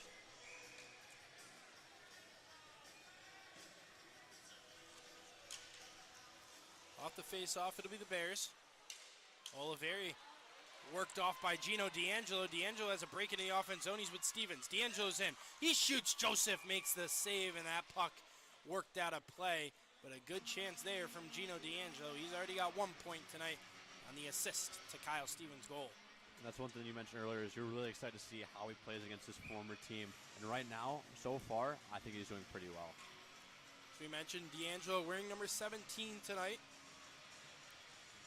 with the Stick It to Cancer sweaters. Coming away with this face-off is Binghamton. It takes it off the stanchion. D'Angelo able to keep it in the zone. Richards puts one towards the net, but it's wide. Oganezov pinching in. Boilar and Stevens held up along the glass. Comes for Oliveri on the near side. Oliveri has one go through two legs. That one of Lopez and Stevens. Into the offense zone goes Thompson. A drop pass for Lewis. Cross ice and swiped free by D'Angelo. It's going to be a one-on-one. Luke Richards with Matthew Boilar. Richards holds up. He's going to just dump this one in and head for a change. This one kept in the offensive zone, but the Mammoth can't do anything with it. Proudlock out of the net. He'll steer it to the far side. Schmidt off the glass. Wild able to clear it. as far as the red line, where Oliveri will put one on the cage. To the blocker of Proudlock. D to D go the Mammoth. Schmidt up for Sanchez. Sanchez unable to get to that one. It's going to be Jesse Anderson into the offense zone. Anderson plays down low. Smith shoots, save, Proudlock. Fitzgerald keeps this one in at the blue line. Played out in front for Stanko. Stanko shot wide. He was sandwiched by Anderson and Jensen. Connor Smith unable to keep this one in the offensive zone, but he'll fire one in deep. Jim Jensen circling after it. Pass out in front for Stanko, was behind him. He couldn't keep it in front with the skate. It's to the stick of Josh Sanchez. Sanchez from Rivier University. Through the neutral zone, and Anderson with another dump in. Black Bears will head to the bench. Maratea for Cudmore. This one off the heel, the stick of Sanchez. Cudmore plays it back through, but it's two. Fitzgerald tipped free. Sanchez 3-on-1. He has Mock. Sanchez waiting. Far side, he was looking for Gullo. It was stretched too far from the captain. On a break like that, you really have to make sure you get a shot off, especially in a 2-1 game like this. You hate to see not be able to get a shot off. Yarwood behind the net, dances away from Gullo to the far side. He'll clear the zone. Kept at the skates of Ford. Him and Jurich battle along the wall. And it comes out to center ice for Stavros Soyas. Soyas all by himself. Tried to play it in. Caught by Yarwood. Yarwood intercepted. A lot of ping-pong hockey these last 2 or 3 minutes at 15:45. Gullo by Kirkby along the far side wall. Put this one towards Joseph. It's off the backboards to the near side blue line. Ford down in deep, so this will let it go through for Maratea. Gullo in the far side corner, plays for Soyas. Soyas looks to tap it in. The cage is upended, and we're going to get a whistle at 15:23. I'm sorry, you can't do that. One player who's been impressed me as of late right now is Proudlock. We talked about him earlier. He's been the MVP of the Mammoth season, no doubt. And right now he's selling this game incredibly well. Of course, a little shaky in those first 5 minutes, getting up a goal. I think 2 goals. But he's really settled in. It's really nice to see, and he's back playing some Proudlock hockey. Face-off one here by the Black Bears, and it's going to be Gavin Yates in the offense zone. He has Schmidt on him. Schmidt got in the way of that pass, and it's played back through Stevens for Richards. D'Angelo trailing. Richards is in by Oliveri. Shoots Joseph. Makes the stop at 15:07. Mackie, we talked about him last game, but Luke Richards has been on a heck of a streak. 2 goals last game. He had 2 the game before against Danbury. He's looking to get some more tonight and get back into the action. Exactly, and Richards is definitely the type of guy who, streaky at times, always finds his way on the score sheet some way, somehow. He's already made his way on the score sheet tonight with an assist. For Luke Richards, his 40th point of the season. He's the first Mammoth to join the 40-point club. Shot blocked in front by Mac Lewis. D'Angelo chases after it. Gino D'Angelo worked off by Oliveri. That'll bring a penalty. Stevens, he shoots it off the mask of Joseph. And the Mammoth are going to get a power play as Don Oliveri heads to the box.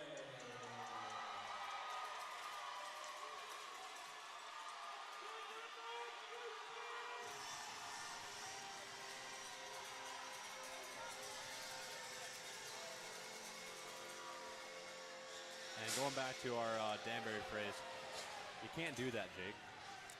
You can't do that is right, Mackey. Don Oliveri this season, as I mentioned, 9 goals, 14 assists. He was a first-team All-Star last year in the SPHL with Fayetteville. He's been in the coast for a lot of different teams. He played D3 hockey, Utica, Nazareth, but he played for Norfolk, Atlanta, Rapid City, numerous teams in the SPHL. He's an experienced guy. And now he's playing down here with Binghamton, just another important piece that they have picked up for their postseason run. It's pretty impressive, some of the players that Binghamton's able to bring in. Like, I think Connor Smith from Adrian College, one of the best D3 programs in the country. Be able to get that player in here. Then let's think of some other players they've brought in. Chad Lopez, straight out of college, another amazing player. He's been huge for them. And like you said, Don Oliveri, amazing player. It's just the fact they're able to build this strong of a roster and just keep bringing guys in is truly incredible. Yeah, and you look at it, he's not in the lineup tonight, but Justin Samaro out of Morrisville, another guy that's really played well for this Binghamton team. Connor Smith from Adrian, Brendan Stanko from Adrian, Andrew Algar from Buffalo State. They have the pieces, whether it's college kids they're bringing in or veteran, experienced guys that know how to play the brand of hockey that they're looking to accomplish. So the media timeout is over, and the Mammoth are going to have a power play. They're 0 for 1 tonight.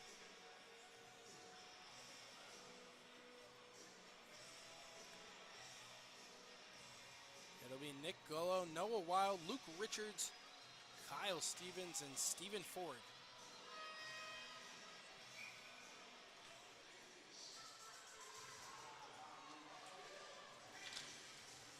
Face-off won by the Mammoth. 2 Black Bears go down. Stevens, he shoots. It's saved with the pads by Taylor Joseph. Kirkby will come out with it, pushed off by Wild. Comes to Coachman, who flips this one up and out of play. And it looks like they're pointing for Coachman.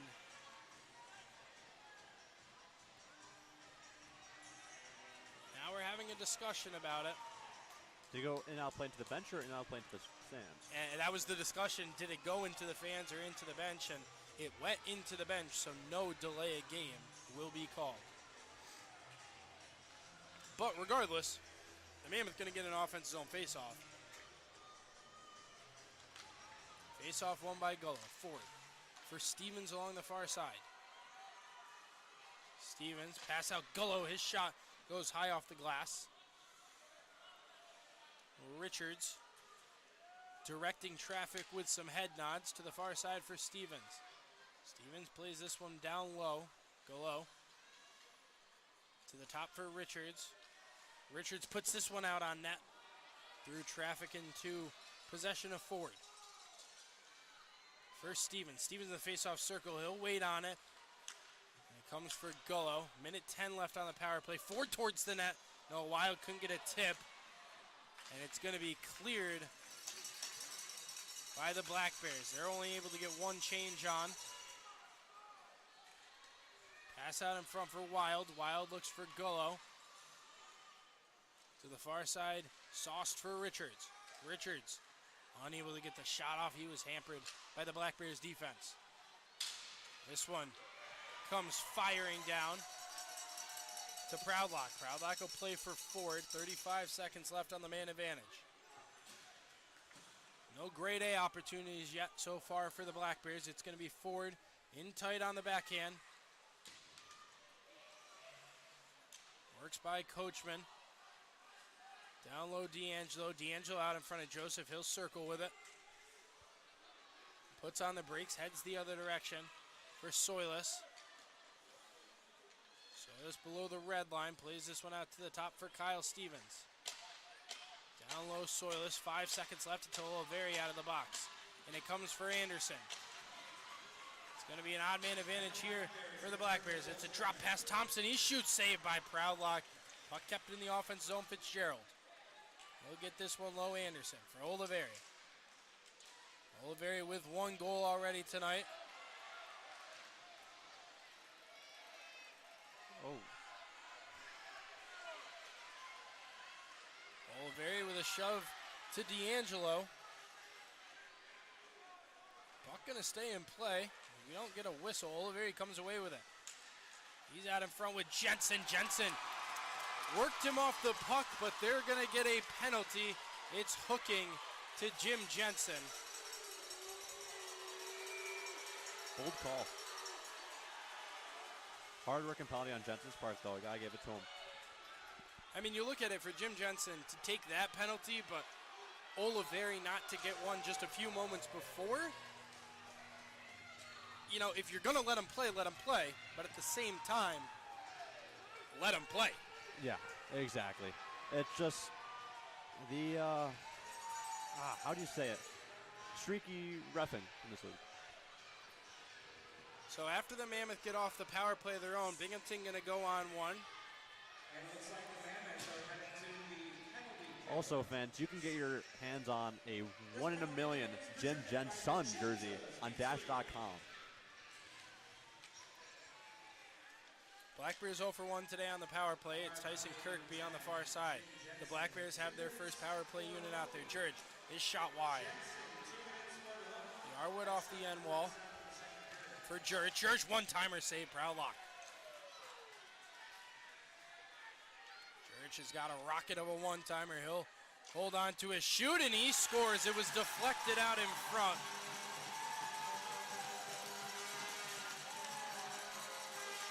It's a power play goal for the Black Bears.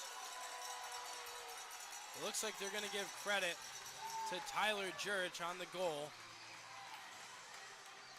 Say, there's definitely a reason he leads the team in goals. There's a reason he leads the entire league in goals in history. It's just, you give him that much time, he's going to find the back of the net no matter what. From the angle up here, it looked like it was tipped by Gavin Yates because it took definitely a funny angle towards the shoulder of Proudlock. But after that replay, I'm not too sure. So they're going to give credit to Jurich, his second of the game. And the Black Bears back to a 2-goal lead. Ford puts this one out for Mock. Mock and Golo have it along the far side. Golo pressure on Walters. This one clears the zone. It's going to be Gavin Yates skating back in. Yates for Jurich, a one-timer, and it's a stick save by Proudlock. That was a missile from Jurich. Mock is in, saved by Joseph, and he'll hang on at 11-10.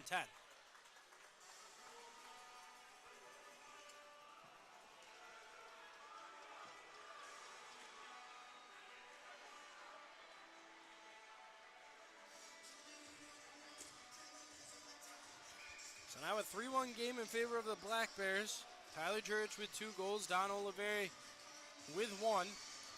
It was a power play goal. It's their 69th power play goal of the season. Oganezov gets this one down. Richards centered it. Nobody was there. It's going to be Connor Smith to the near side for Andrew Logar. Logar in. His shot saved by Proudlock. It caroms into the far side corner. Richards clears it far enough to the neutral zone. Oliveri's pass up for Smith. In is Matthew Boilard, poked off by Stevens, and it's an opportunity here for Gino D'Angelo. D'Angelo can't work by Oliveri. Stevens played to the near side looking for D'Angelo, and it's picked off by Anderson. Andrew Logar goes in, 2-on-2. It's a drop pass Anderson. Anderson shoots, blocked. Chopped down by Stevens. Boilard towards the net. Comes back out to him at the blue line. To the far side, Oliveri. Cross ice, Anderson. Too much heat on that for Logar. Oliveri shoots, and it's smothered by Proudlock at 10-11.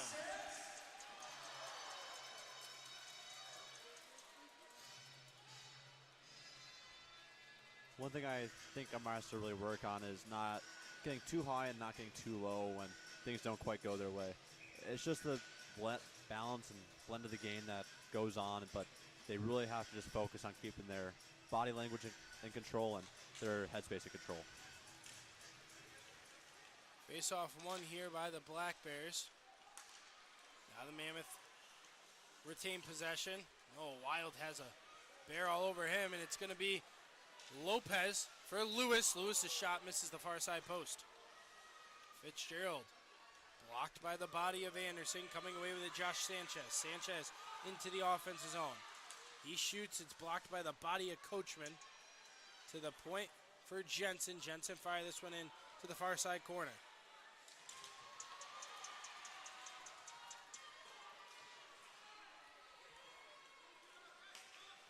Austin Thompson back in. Loose out in front, Proudlock swiped it free. Lopez from his knees to play it. This one kept in the offensive zone for Fitzgerald momentarily. Blake Cudmore, stretch pass up looking for Dalton Anderson. And Cam Yarwood Fires it back in. Chris Maratea steps into the offense zone. He'll fire this one in deep. First one to it, Soilus. Soilus pass out in front. Unable to be kept by Steven Ford. Ford at the red line. Works into the Mammoth offense zone. Looks to play it down low for Mock. And this one can't be kept in the offense zone. Foot race now with Golo and Jurich.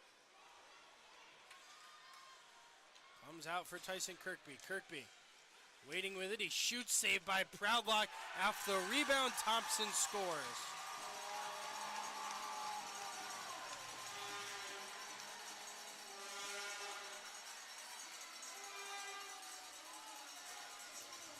Proudlock had the initial one saved, but Austin Thompson was sitting there waiting for the rebound, and we get a look at it on the replay here, and it was underneath Proudlock. Thompson makes it 4-1. Looking at that play, not much more Proudlock could have done right there. He made the initial save, took behind him. He found it too. He just wasn't quick enough to beat Thompson.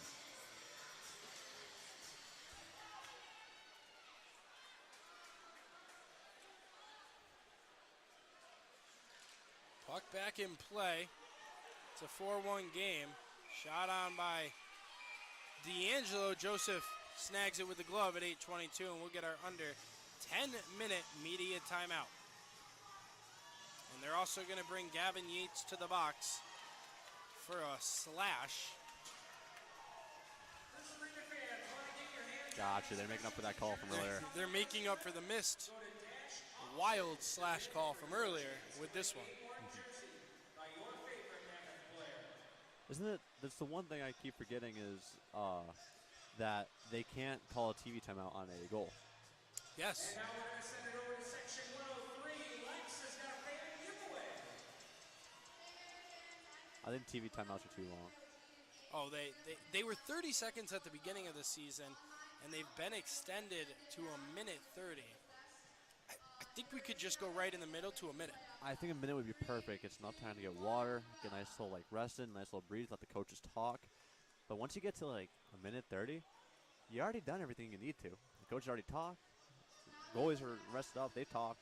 They got the water. There's not much more that you need to do. Then all of a sudden you're just kind of waiting awkwardly for the next 30 seconds. Yeah, it definitely extends a little too long for our liking. But, also some, next year hopefully we'll have some cool commercials and stuff.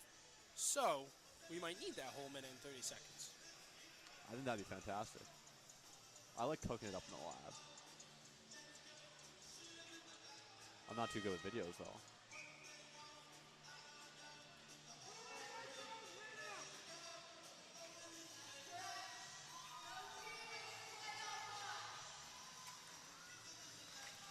Offense's own face-off. Ford keeps it in from his knees. Now poked free by Stanko. He's got a one-on-one. Stanko's in. He shoots. It's wide. A Proudlock. Luke Richards into the offense zone.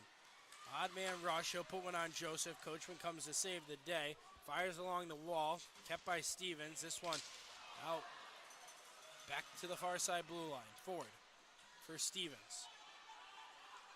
To Ford at the point. Ford shoots it, saved by Joseph. Still loose, jabbing on it's Richard. Joseph laying on top of it. And I saw that puck right underneath Joseph, and what a play from the netminder. Lays down on the puck. We almost just saw the exact same play happen almost 2 minutes apart. Made a phenomenal first save. The puck just trickles by. Unfortunately, Richards just not able to capitalize on that play. So right now the Mammoth 0 for 2 tonight on the power play. They have 1:25 left on this one.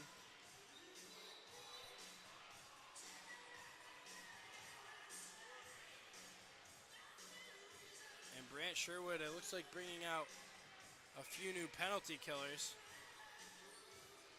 Speaking of Brant Sherwood, I've heard a few things from Binghamton fans that they're not really too happy with them releasing all these pretty bingo players that are native to bingo. Definitely interesting as Ford shoots right into the chest of Taylor Joseph. We'll get a quick stoppage, and yeah, it's definitely something that, talking to the Binghamton fans that I've heard as well, there's been a lot of homegrown players that have been released this season. Gino D'Angelo, MJ Merkel, Gavin Abbott, the list kind of goes on, and right now, if you are Black Bears fans, it's like you're missing the guys that have kind of built that program. They say our city, our team, but they're really losing their team and their city players. A minute 05 left here on the power play for Elmira. Forward with a stretch pass up for Luke Richards. Richards finds Stevens down the near side. Stevens is into the offense zone. He shoots Joseph with a good save with the glove. And Mackie, the Mammoth taking a lot of outside shots today. I mean, you look at it, shots right now 24 to 23. They're losing the game 4 to 1. They haven't been grade A shots. They're all past the dash marks to the top of the circle and a lot from the blue line. Nothing in tight. Oh, absolutely. If I'm taking a shot on net, I want to be inside the house. As a team, I would give up outside the house shots all day because 99% of the time, most likely not going to go in unless deflected. So the Mammoth will look to set up here with 45 seconds. Stavros Soilis through center ice. He's going to step into the offense zone. He'll fire this one in to the far side corner. Fitzgerald looks to clear. Swiped free by Thompson. The latest goal scorer puts on the brinks at the blue line. And they're going to get an offside call.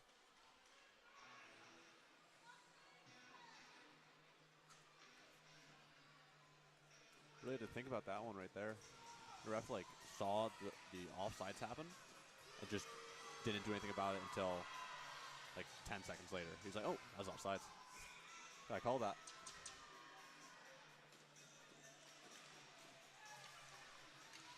Face off won by the Black Bears. Boilar, a shot on Proudlock from center ice. Tristan Mock to the far side. Over for Soilis. It's stretched too far from him, and Boilar with another clear.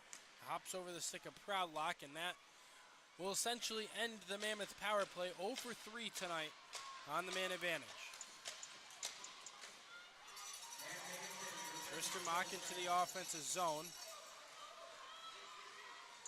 Gino D'Angelo in on the backhand. He shoots. That one hits the crossbar. As Joseph got just enough to make the save. Tyler Jurich out of nowhere is going to skate in. Jurich looks to circle, tried to wrap it through. And Proudlock with the save. Centering attempt, bounces off a few sticks into the corner. Neither team knows where the puck is. Yarwood. Pass intercepted by Schmidt. That'll be Justin Schmidt below the goal line. Looking to clear this one. Kept on the skates of Yates. Yates. Centers Kirkby. Jurich shot. What a stop by Proudlock.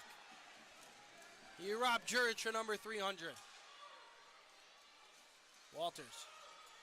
4 Yates in the offense zone.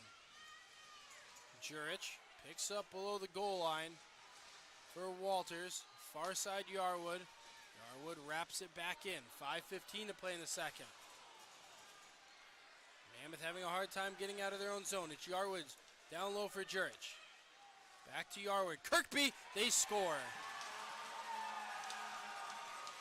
Tyson Kirkby with his 30th of the season. The Black Bears are all over the Mammoth in this second period. It's 5-1.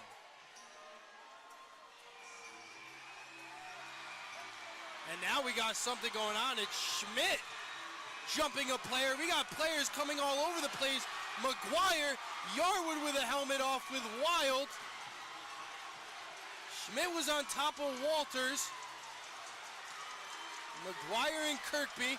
Wild and Yarwood. Being held up. Jurich. Yarwood will act real tough when he's not the one getting in the play, but he'll never drop the gloves most likely. He's always might be the fakest tough guy in this league. But looking at the goal here, it seems we had 2 or 3 guys below the goal line, allowing Kirkby to get that open space right in front. And 9 times out of 10, I feel like Kirkby's going to get that one past him. It's a yard sale right now, Mackie. There's gloves, sticks, helmets. I'm not too sure what started it. You know, we were looking at the goal, and I looked up, and there was just guys all over the place. I really couldn't tell you what happened. Nick Gullo like it's Christmas morning, and Dalton Anderson delivering the presents back to the sin bin.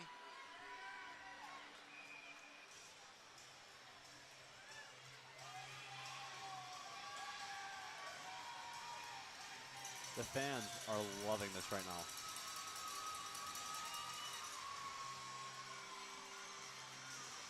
Nothing like a Friday night fight night here in Elmira. No, just ditch the Friday night lights. Let's just get Friday night fights. And while all that was happening, Mackey, the Mammoth have replaced goaltender Thomas Proudlock.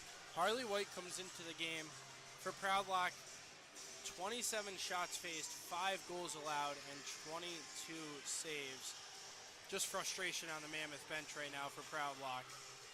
In a game where, you know, there's a lot of time in his zone, and like it has been all season, nothing he can do about it. You really got to feel for him. It's a big night. It's their last regulation home game of the season. It's, sorry, not regulation, regular season. And it's just really sad to see. Looks like Tom McGuire is going to get an early exit, as well as Tyson Kirkby.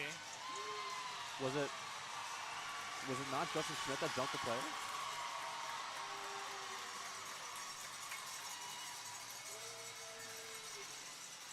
So those two guys going to head off.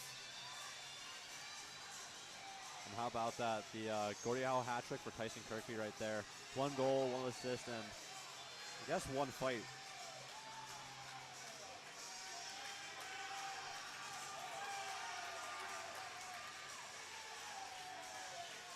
There's a lot of aggression being made this in front of us here by the penalty box.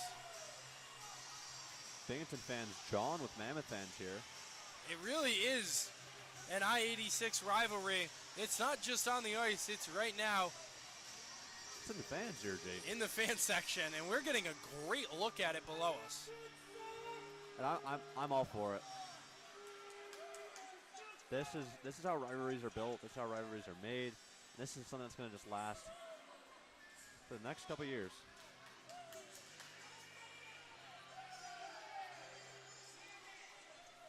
Yeah, Mackie, this is year 1 of this rivalry. Year 1.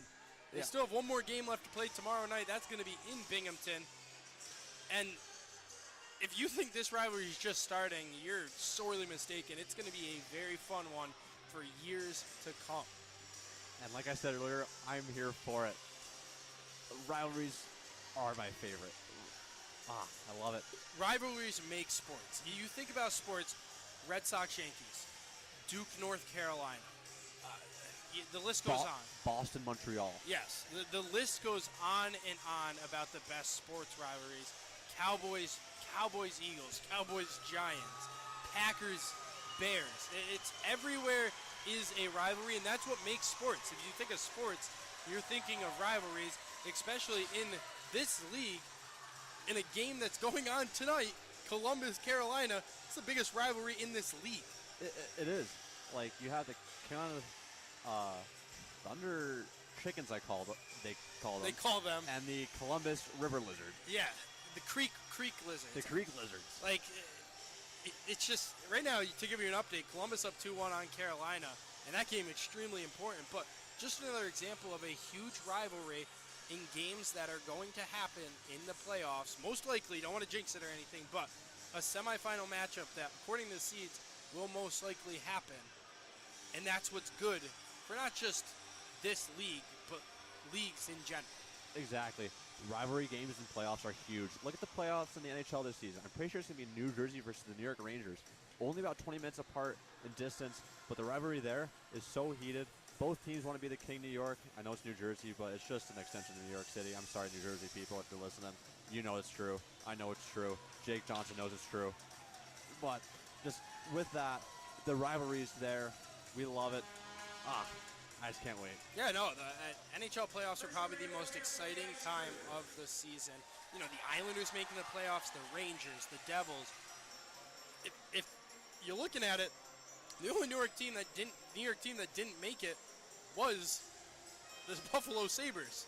And even then, they were very even close then, to they making were in the hunt. So, you know, we just had a minute to talk here while they were cleaning up the ice, figuring out the penalties. Doesn't look like either team's going on a power play. It's going to be even on both sides.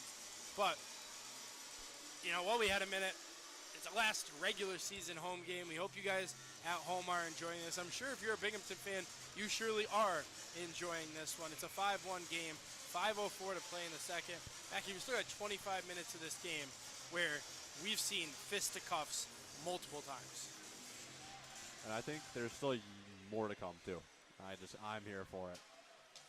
Play behind the net. Lopez got a quick shot on Harley White, his first save of the night. Boilar from the point. Caught in front of traffic.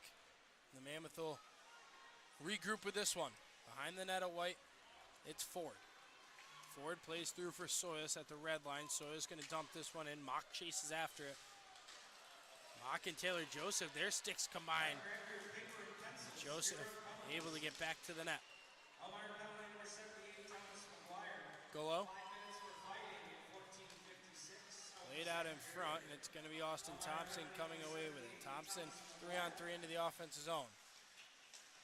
He'll circle the net with it, leaves it off for Mac Lewis. Oliveri out on the backhand as they battle in front. Pass for Thompson. Thompson shoots, and a good save by Harley White. Thompson tried to go up top. Lopez unable to get by Ford. Ford goes down in the corner. Lopez pass blocked by Golo. And Gus Ford just going to fire this one down. It'll reach Joseph, and it'll be an icing at 3:38.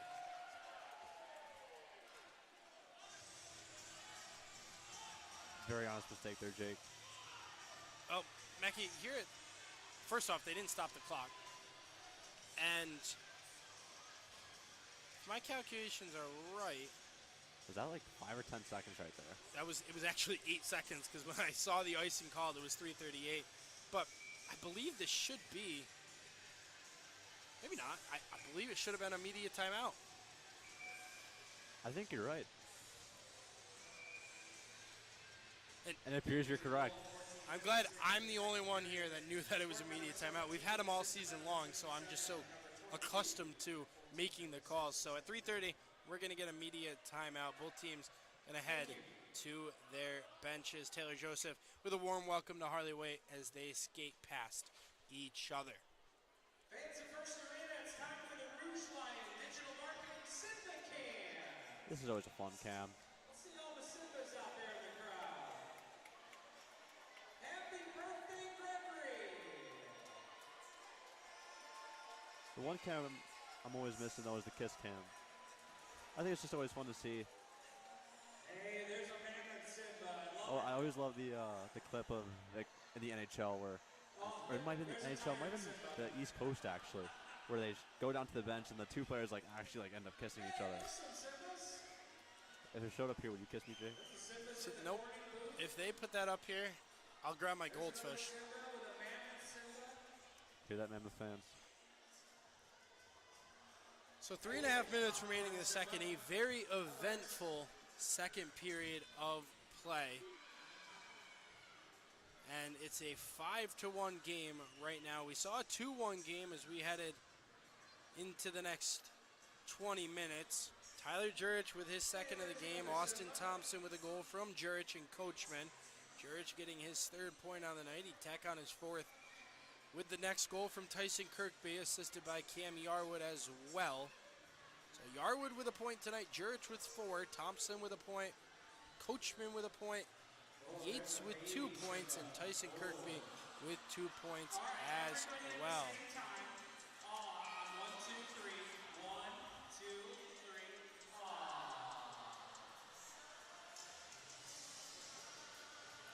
Offensive zone face-off upcoming as the media timeout commences. Fitzgerald towards the net. Guided away by White.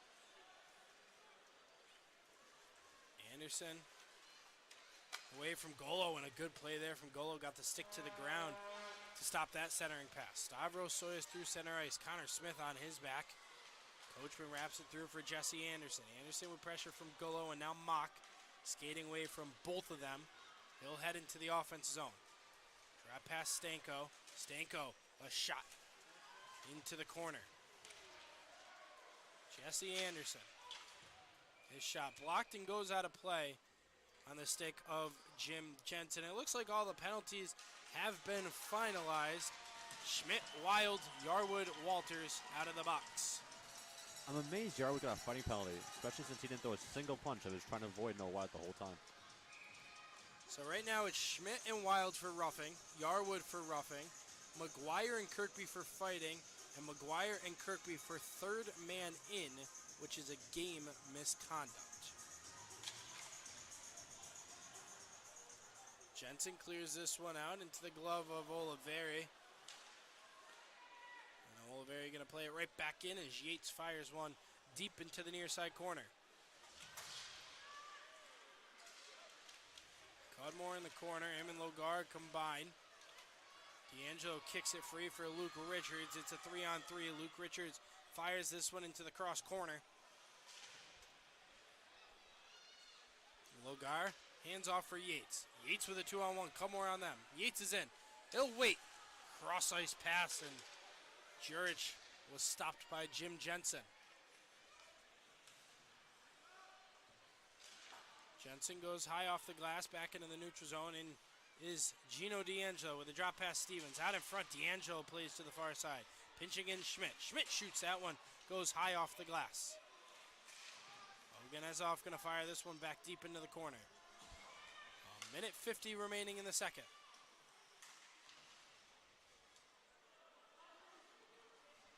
Stevens and Wild both collect with each other for a hit in the corner.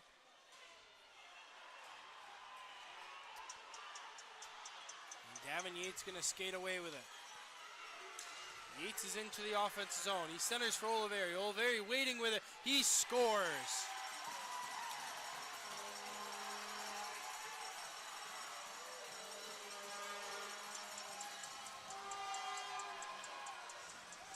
Don Oliveri's second of the game gives the Black Bears a 6-1 lead, and Mike Cosentino is absolutely furious on the bench. And Mackie, you're watching the replay right now. He has every right to be. Noah Wild took a high stick behind the net. No call. Headed the other direction. Oliveri Bears. Actually, it might not have been a high stick there, Jake. I think that might have been a spear to the place where the sun don't shine. Yeah. I've seen that type of pain. I felt that type of pain. That hurts. And with no call on that, that's tough. Then coming right back down, it's been a very tough period for Elmira this period, unfortunately. Frustration boiling over for the Mammoth with a minute 24 to play in the second. As Coachman and Schmidt going to have a conversation. Oh, I think we're about to see one from them. Here we go. Oh, I was wrong. Well, right now it looks like the Mammoth only have 4 on the ice. And now Dalton Anderson comes on. He'll take the face off.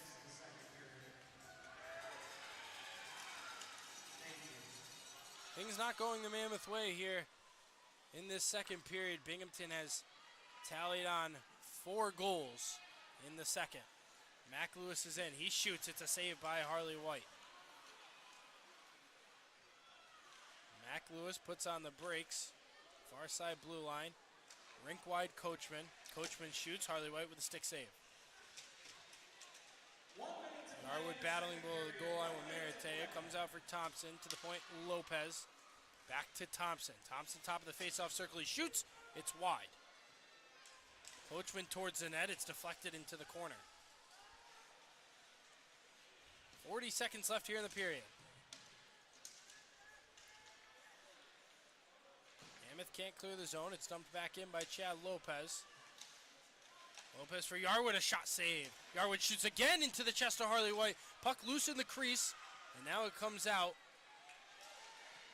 The play there by Luke Richards and Chad Lopez, he's right back in. Lopez centering attempt. Thompson, 3 chances fanning at all of them.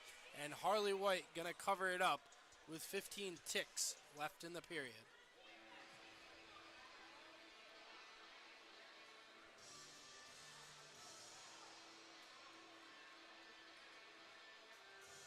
You gotta give it to Binghamton, though. It's probably one of the best crafted teams in this hockey league. Yeah, man, I mean, we talked about it for the majority of the pregame show and into the first period. This team is one of the best in the FPHL. They have the 33-15-5 record for a reason. Their first line is spectacular. They have the depth with Thompson and Lopez and Jesse Anderson. Their defense is fantastic. Their goaltenders have been rock solid all season. They're a team that's going to make noise in the postseason. It'll be interesting to see how much noise they make against a team like Danbury and the Continental Division. I'm very excited. So that'll be it for the second period. At the end of 2 periods of play here from First Arena, the Binghamton Black Bears have a 6-1 lead.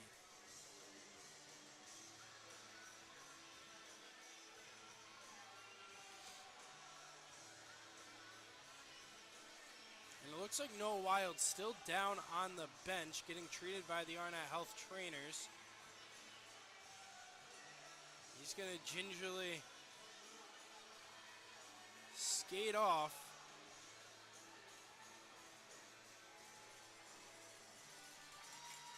And that'll do it here from the First Arena press box for the second period of play. We still have 20 minutes left to play here from First Arena. Binghamton jumping all over the Mammoth in the second with 4 straight goals. And Mackie, thoughts on the second? You know, for the Mammoth, you just got to build on a solid third period. It's hard to come back from this many goals, but to have a positive period heading into tomorrow is extremely important. It's incredibly important. Obviously, this period did not go the way the Mammoth wanted to, but just be able to build on the next period, watch this game away, win the period, go into tomorrow with just a nice, sturdy base, and really hope to get the most out tomorrow. Message for this third period, I'm sure, from Coach Mike Cosentino is win the third. We'll be right back after a quick break from the First Arena press box. For Mackie Donner, I'm Jake Johnson. We'll be right back.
Welcome back to the First Arena Press Box, everyone, as we get set for the third period of play between the Binghamton Black Bears and the Elmira Mammoth.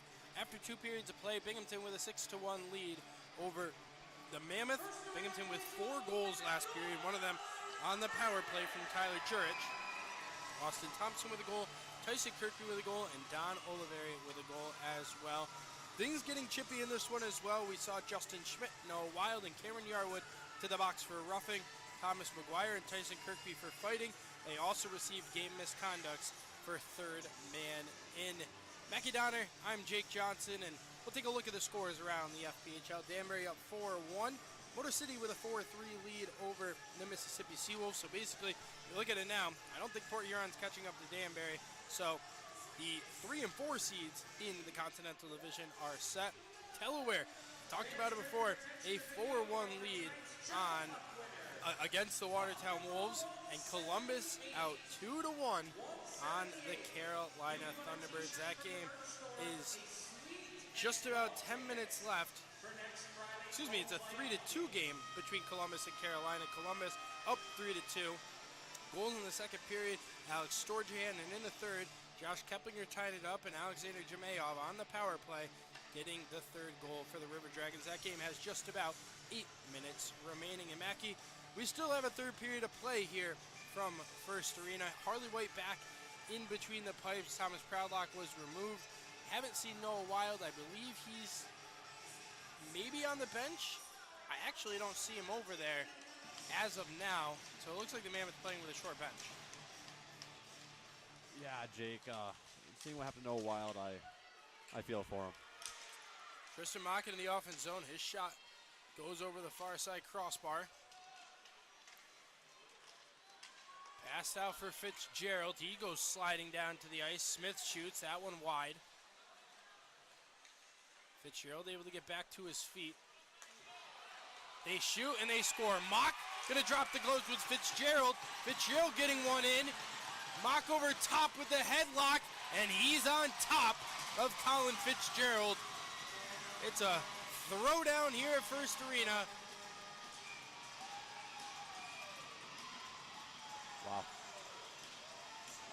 Wow. And Mackie, correct me if I'm wrong, I think there was a goal. I think there was a goal, too. You know me, I'll be completely honest. I know people don't like that, but just wrong time in the game to be starting a fight. It's 6-1. There's not much left to lose. Just leave it on the ice and work on getting the game over with. So the goods delivered to the guys in the sin bin. I don't see an announcement on a goal. No one went through the line because immediately before it happened, both guys dropped the gloves. So right now the officials are talking about it. Kyler Spies getting together with Jared Matrano and Isaac Kessler. And, you know, I saw the puck go into the net. Colin Fitzgerald got up, chased down Tristan Mock. They started jawing, and that was right in front. So I saw that, and I didn't see the shot. So right now, they're having a conversation about it. We'll see what the final decision is. But this is just 27 seconds into the period, and we talked about things getting rough in the second, and now continuing to get rough here to start the third.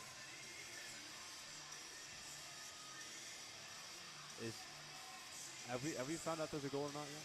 I believe I just saw Kyler Spies motion to both benches waving off a goal.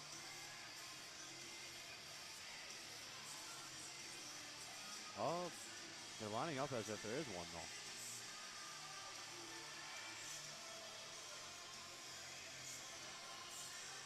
I think possibly the whistle was blown before the goal was called. So right now on the live score sheet, Tristan Mock 2 minutes for slashing, 5 minutes for fighting, and I'm sure Fitzgerald will join that for fighting. That seemed like a pretty hard slash by Mock right to Fitzgerald's collarbone, more or less. Now they have put up another goal on the board to make it 7. But I'll just have to wait for the live stats to find out and see who scored. regardless, the Mammoth are going to have to kill this penalty. Whether they're down 6-1, 7-1, or 14-1, going to have to kill this penalty. Off the face-off, Justin Schmidt goes falling backwards. Golo into the offensive zone. He has Sanchez with him. This one fired in deep. Yarwood and Sanchez chasing after it. Yates all by himself. It's 3-on-1, and it's chopped off his stick by Golo. Centering pass, and Harley White pokes that one into the slot. Golo to the far side for Sanchez. Sanchez shoots Joseph with a blocker save. Andrew Logar getting credit for the goal, his second on the season. Played for Dalton Anderson. He'll put one on the cage, blocked by JT Walters.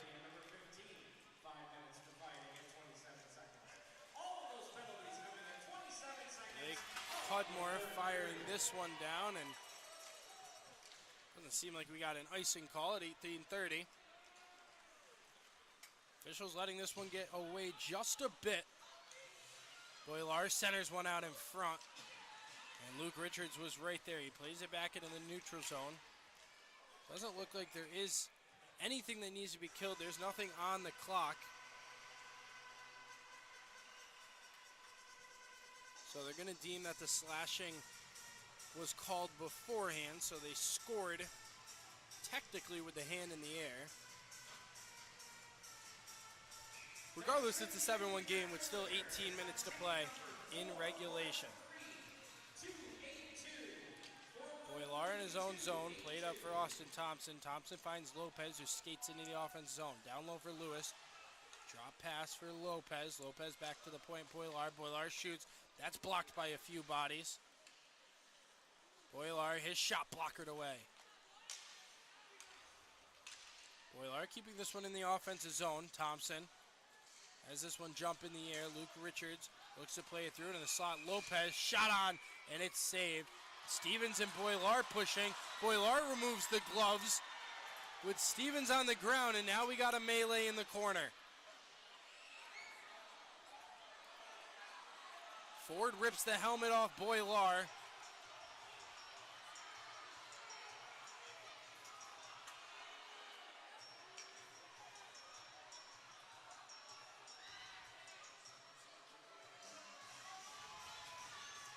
Boilar and Ford jawing on their way to the box. Doesn't look like Ford will actually be sent.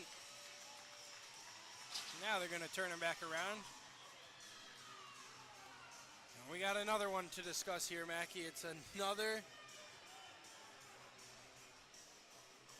another call, and we're going to have to sit here and discuss. It's 17:47. So that was a pretty quick conversation Kyler Spies just had. It looks like he's going to get Matthew Boilar for holding, and then both him and Ford either 2 minutes for roughing or for fighting.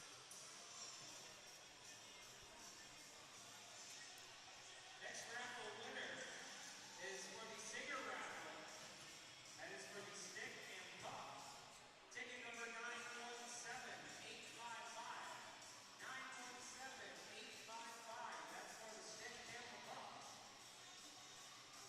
That's fun. Yeah, a lot of giveaways tonight. A lot of giveaways. Soilers top of the face-off circle. He'll play it for Sanchez as the Mammoth have a power play. Sanchez cross ice. Rink wide, Soilers to the near side. Soilers back to cross ice. Anderson, and a good save by Joseph. Golo behind the net. He'll play for Anderson. Anderson's shot blocked by the stick of Thompson. Caught behind Walters. Comes out for Austin Thompson, and he's going to play this one down. Thompson with a goal tonight for the Black Bears. His 28th of the season.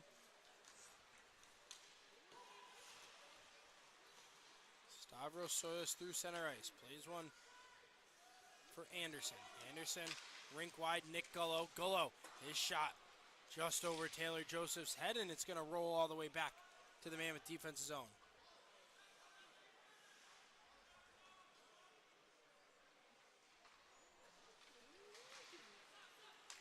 Soilis through center ice, plays in for Kyle Stevens. Stevens by Walters, centering pass looking for Soilis, and cleared down by Andrew Logar, the latest goal scorer here from First Arena.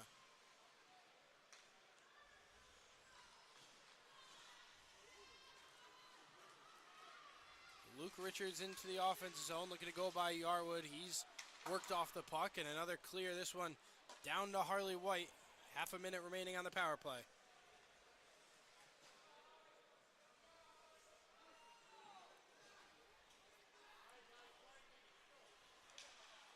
Stretch pass up for Luke Richards. He's bumped off by Cam Yarwood.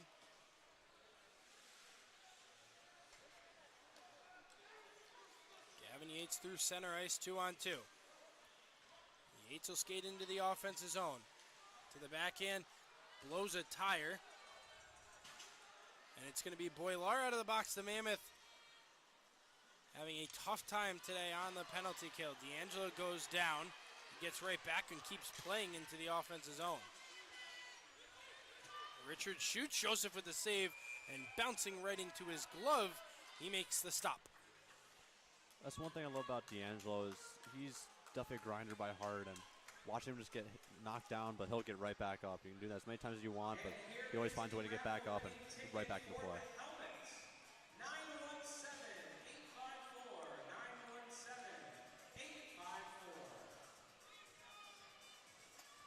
15:29 left here in the third.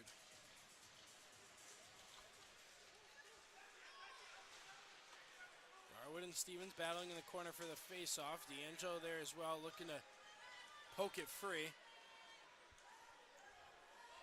It's caught up in the skates of Cam Yarwood. Gavin Yates will play this one through. And it's a 3-on-1 the other direction. Don Oliveri has Gavin Yates. Goes to Yates. Yates waiting. He shoots. He scores. For Gavin Yates, it's his first of the game, his 20th of the season. Is that someone's phone on the ice? And it's 8-1. What are we pointing at, Mackie? I think someone threw their phone on the ice. That's definitely questionable.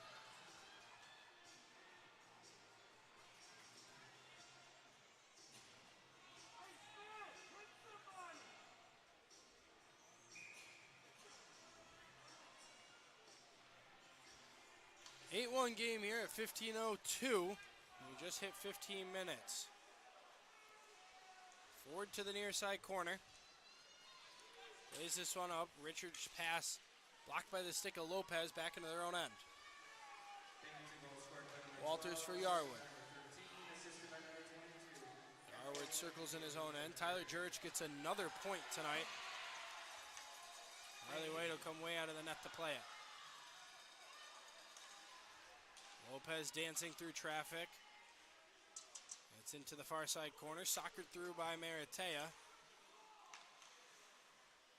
Luke Richards gonna backhand this one along. JT Walters picks it up before it hits the red line, and wholesale changes for both teams.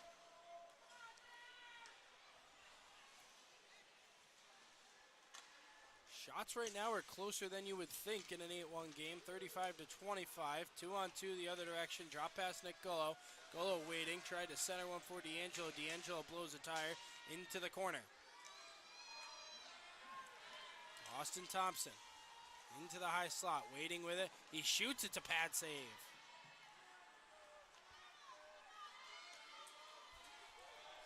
Boilar with Gullo.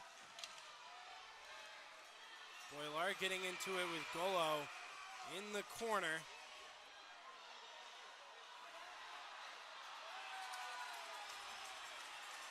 Say, touching on those shots, we touched on it the other day, it's really not all about the amount of shots you got. It's about the scoring chances you really get. And Bingo has definitely outnumbered the Mammoth in scoring chances. Matthew Boilar is going to take another trip to the sin bin. Nick Gullo will join him.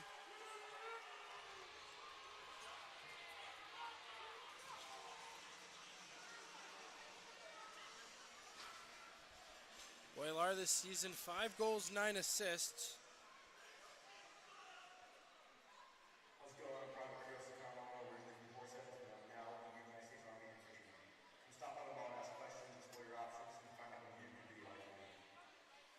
13:36. We're going to get our media time out. We honor our hometown hero tonight. He is an infantryman in the U.S. Army. He recently finished his 22-week infantry OSUT and is headed to Fort Bliss, Texas, with the 1st Armored Division. O'Connell graduated from Horseheads High School in 2022 and joined the Army to travel the world and to be part of a greater mission and to do something bigger than himself. How about a nice hand and some stick taps for Curtis O'Connell?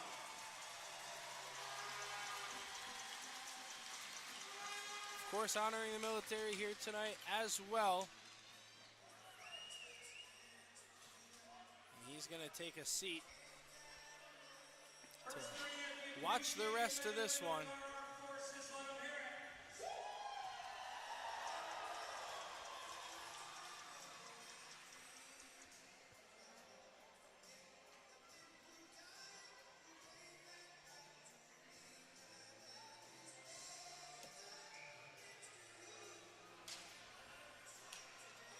2 minutes on the board each team, so it's going to be 4-on-4 hockey. Shot on Harley White. He'll put the leather on it and hold on at 13:27.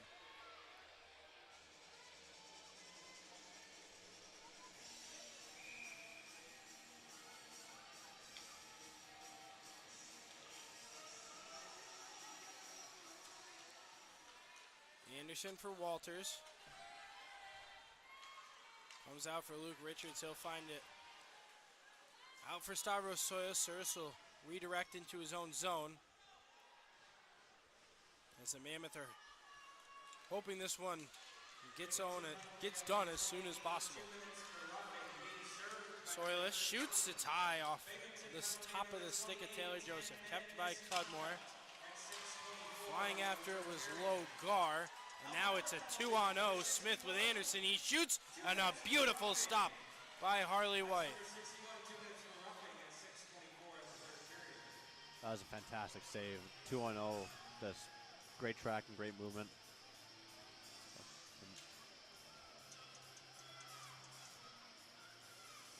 Like you said, I think everyone's in agreement in here in this runner tonight is just hoping to get this game over soon.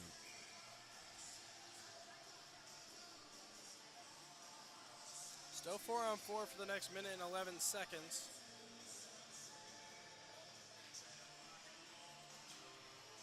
Yarwood loses it to Ford. Ford gonna skate away with it. Still looking for his first pro goal. He shoots Joseph with a glove save. Him and Coachman battle in the corner.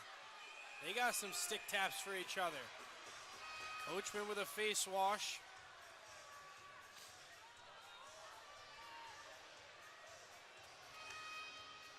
It's pretty fun to watch each bench get thinner and thinner and thinner the entire game. Oh, boys, let's just finish this game here. Ford and Coachman still jawing at each other.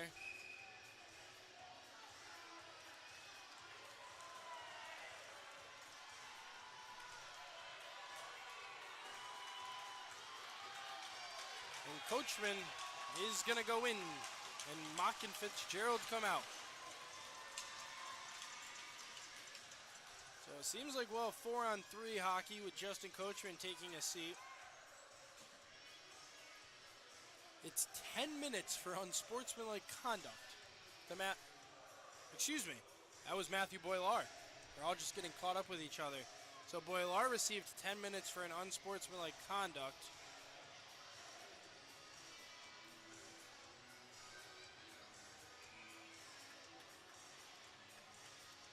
And now they're going to have Mac Lewis go over and serve the penalty.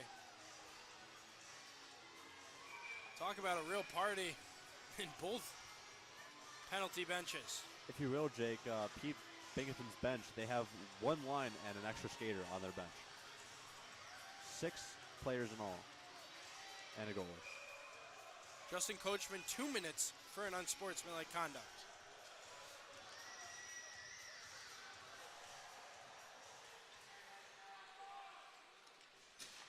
JT Walters going to fire this one down as we have a Flynn power play here from First Arena with 12:20 left in regulation.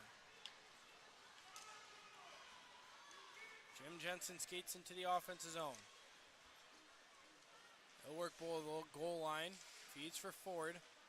Ford sauces one up for Stevens. Stevens gets back to it, but it's center ice, and he'll drop it off for Chris Maratea. Right now, the Mammoth have 3 defensemen on the ice with Kyle Stevens. Oganezov chases after it. He'll circle the net on the backhand. Both Golo and Oliveri going to be out of the box, so now 5-on-4 for the next minute. Oganezov, one-timer Jensen, and that was a missile off the stick of Jim Jensen. What a save by Taylor Joseph.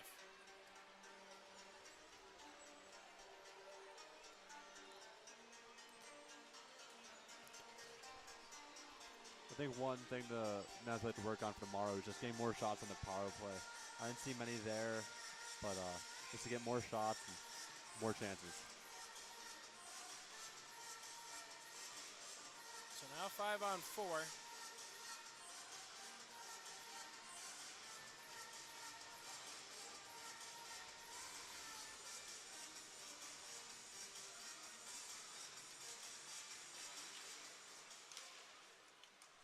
JT Walters going to clear this one out. Cudmore for Mock. Mock plays this one along from his knees for Gullo. Gullo below the goal line, putting the Black Bears on spin cycle. He'll work his way through. It's Nick Gullo into the offensive zone.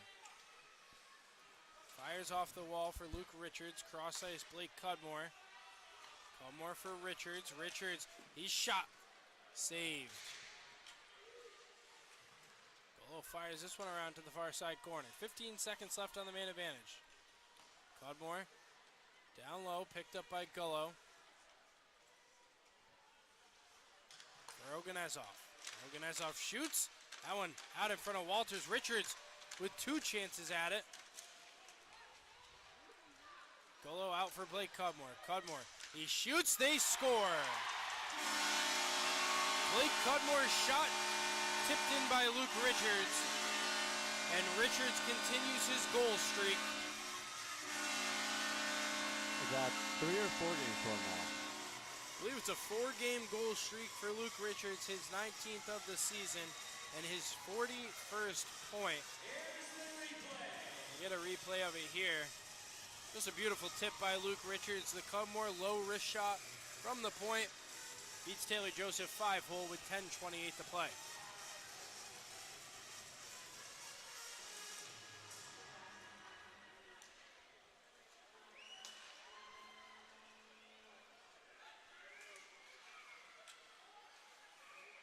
And we're going to get an offside here on the Mammoth at 10:16.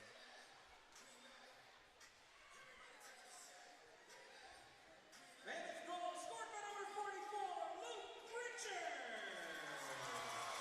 Neutral zone face-off, won by Soilis. Soilis going to play this one into the corner. Jesse Anderson off for Connor Smith. Smith feeds to the far side, looking for Logar. Logar loses an edge and goes down. He comes up a little hobbled and limps off to the bench. And instead of limping off, he's going to stay on.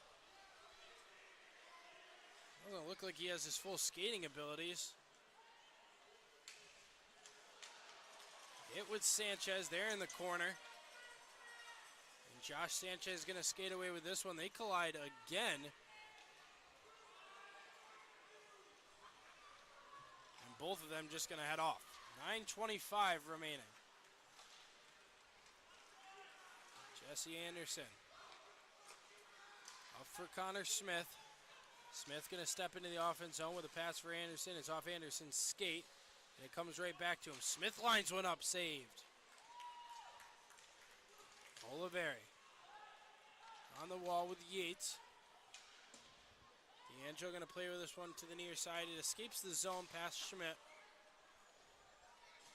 We approach 9 minutes left of regulation.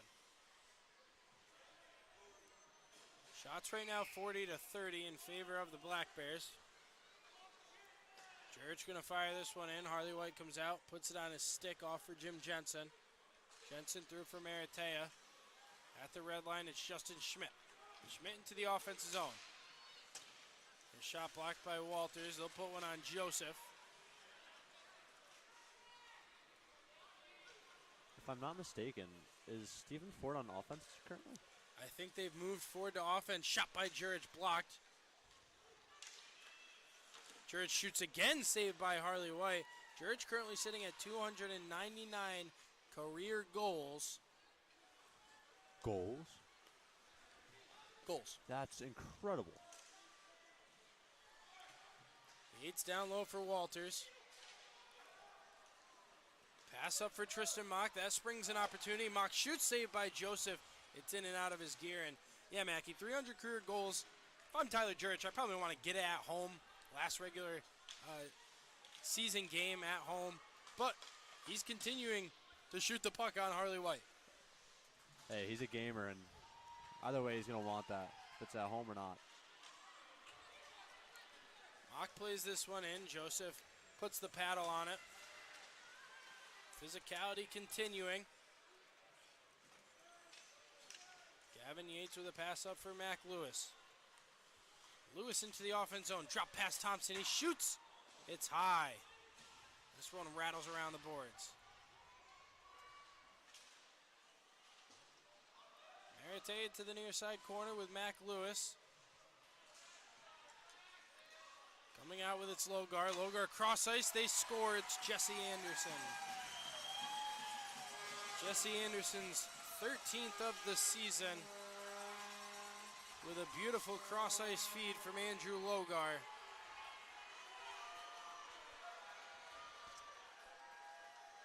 And the Black Bears are up 9-2. I don't really know what to say here, Jake. I don't think there's much is to say. There's not really much to say at the 7-minute mark, and we're just going to take a look around the FPHL while we got a second. Motor City, 7-3 over Mississippi. They clinched the 3 seed with the Port Huron 5-3 loss to the Danbury Hat-Tricks. And Columbus and Carolina, they're tied up at 3 in overtime.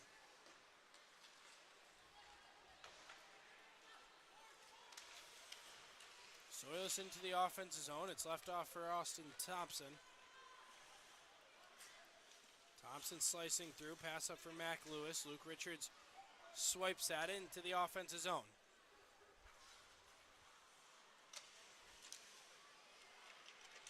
Far side face-off circle. Thompson for Yarwood. Yarwood rings it around to the near side corner. Mac Lewis goes down at his own blue line.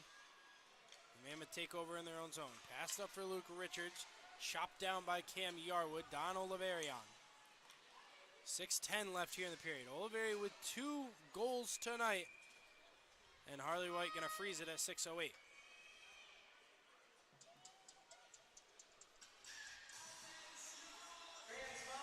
And we get a media timeout.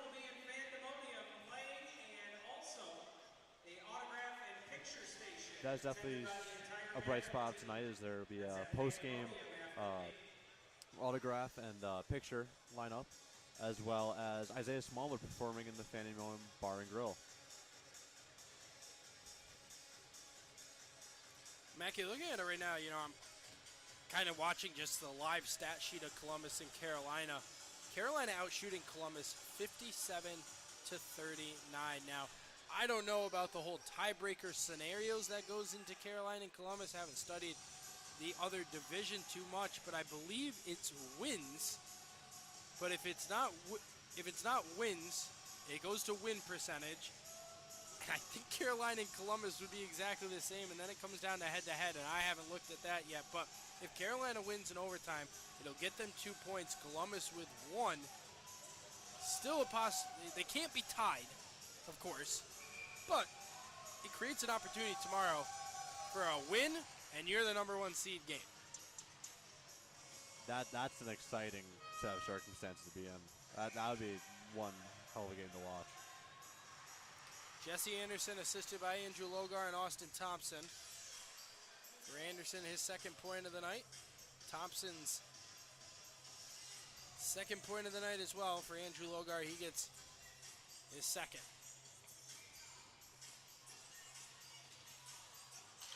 Shot from Oliveri. Got a piece of the glove of Harley White. Gallo gonna play this one down. JT Walters to chase after it. Stephen Ford moved up to forward. With the Mammoth missing Thomas McGuire, and Noah Wild has not played in this third period.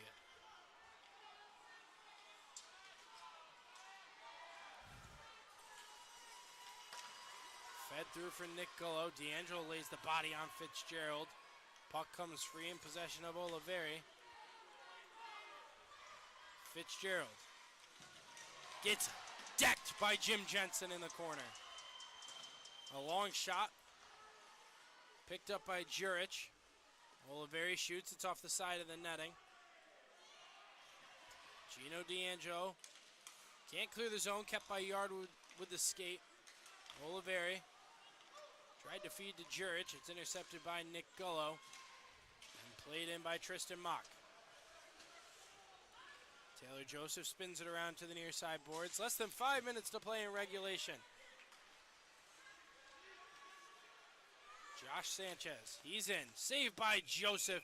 He added an extra whack at him, and it's a good save from the netminder. And another overly long TV timeout here to come. And at 4:45, we'll thankfully get our final media timeout of the game. And Mackie, these last 5 minutes, you want to end positive, but at the same time, you don't want anything dumb. You don't want to get a suspension that'll cost you the first playoff game. That's the last thing you want heading into these last 5 minutes. Don't do anything stupid. Come clean. Get out of here. It was a tough game. Just head to locker room. Exactly. You kind of just want to watch the last 5 minutes. Like you said, don't do anything dirty. Don't do anything stupid. Make sure like your slate's clean going to the playoffs. You don't want anyone out. No one important. Even like the lower guys. Who knows? They could be the game 3 OT 6 game winner. Who knows? It's just you want everyone healthy, everyone in the lineup. That was tonight's Tom Self-Reporting Collision of the game. Binghamton leading in the shots department 41-32.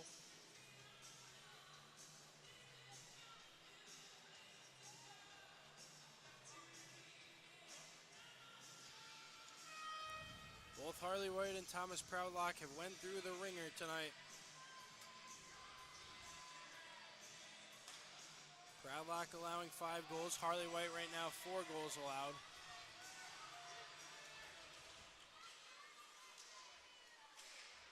Binghamton takes over in their own zone. Fed through for Andrew Logar. Logar into the offensive end.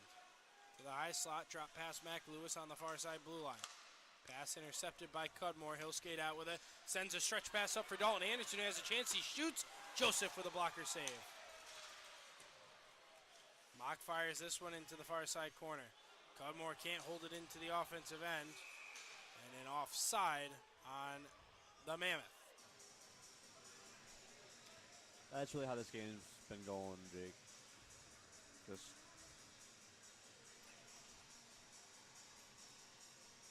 a hockey game. It's been a tough game for a lot of players involved. Proudlock 22 saves, 5 goals allowed. Harley White 11 saves, 4 goals allowed. It's been a tough game, and another shot from Logar finds the back of the net. And the Black Bears have put up a 10-piece on the Mammoth. It's Andrew Logar's 3rd goal of the season.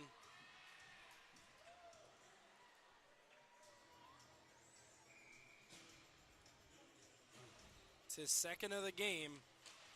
believe that's his third point as well. Still 4 minutes to play.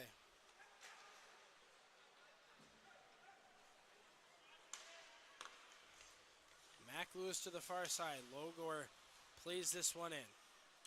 Chopped down by Schmidt.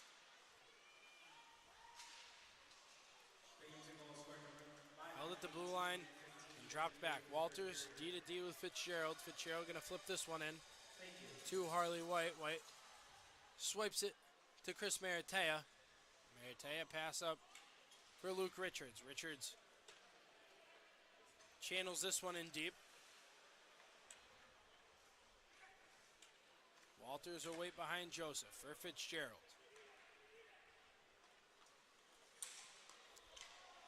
Lopez goes into the offensive zone. It's a drop pass. Now looking for Smith. Walters comes away with it at the blue line. He's going to encroach in. Swipe free by Jensen. A battle in front of the net with Schmidt wrapped in. And Harley White makes the glove save.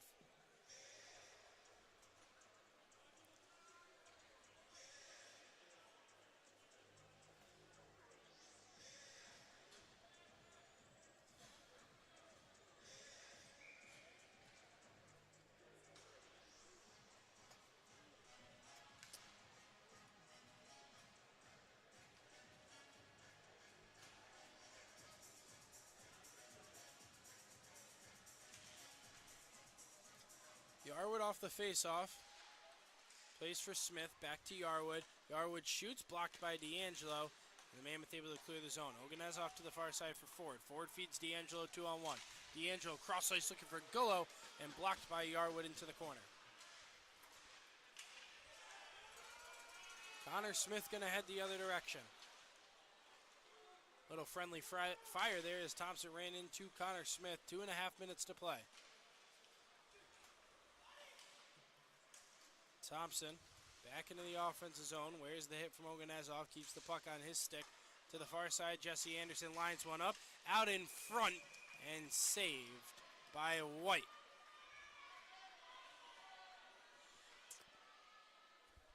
Well, my score prediction was around 4-2. I was looking for a Mammoth win. I did get one of the numbers right. Just unfortunately, I was dead wrong.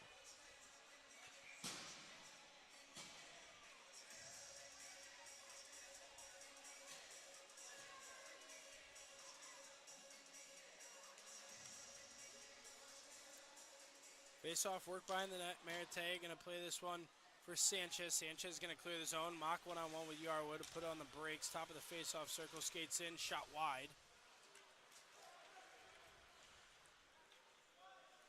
And back for Jim Jensen. Jensen feeds Sanchez. Sanchez has it poked off his stick. Donald Very with a shot into the chest of Harley White. And another stoppage at a minute 52. This last 5 minutes felt like it's been forever.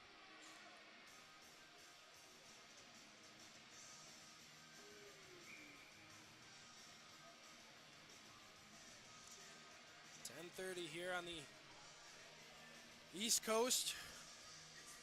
This game started at 7:35, almost a. By the time this one gets over, it will be almost a 3-hour game.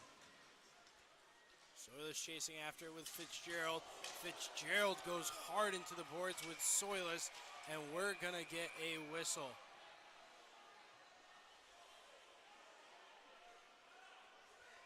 I didn't even see the contact. Let's check this one out. They just went hard into that mat in front of the Binghamton Black Bears bench, both Soilers and Fitzgerald.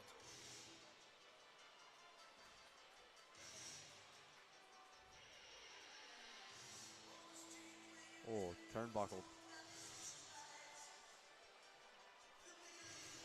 Soilers gonna skate off, holding his shoulder.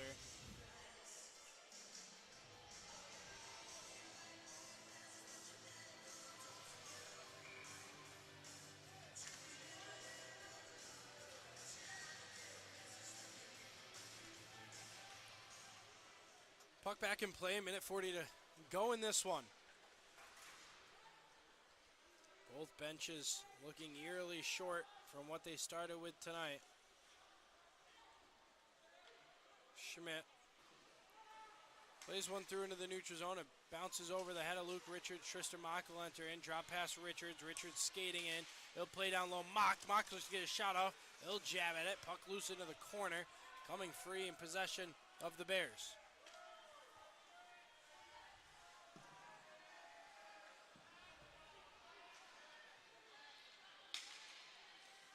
Chad Lopez the other direction as we have 1 minute left in play.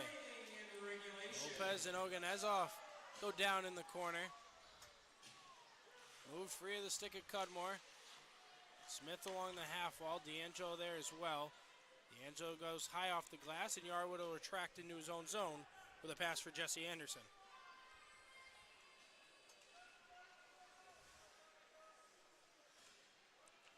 Anderson waits behind his own net. Half a minute to go.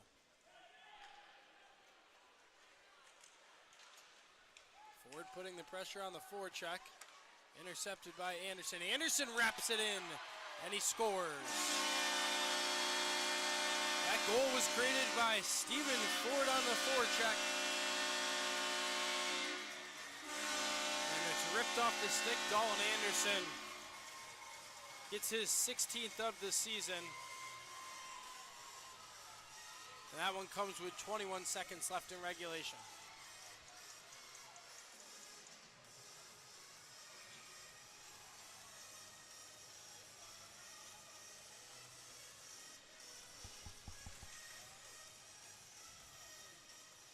Face off back behind Harley White. Oganezov through center ice. Lost it to Smith, flying after it's Anderson. And it looks like the Black Bears are just going to bring this one back into their own end. And that will be the final horn here from First Arena. The Binghamton Black Bears come away with a 10-3 victory over Elmira. Mackie, there's not really too much to say about this one. The Mammoth just dominated from start to finish. They got a couple goals, but the Black Bears just proved to be the better team tonight. Yeah, not much to say. Hopefully tomorrow's a better game. Yeah.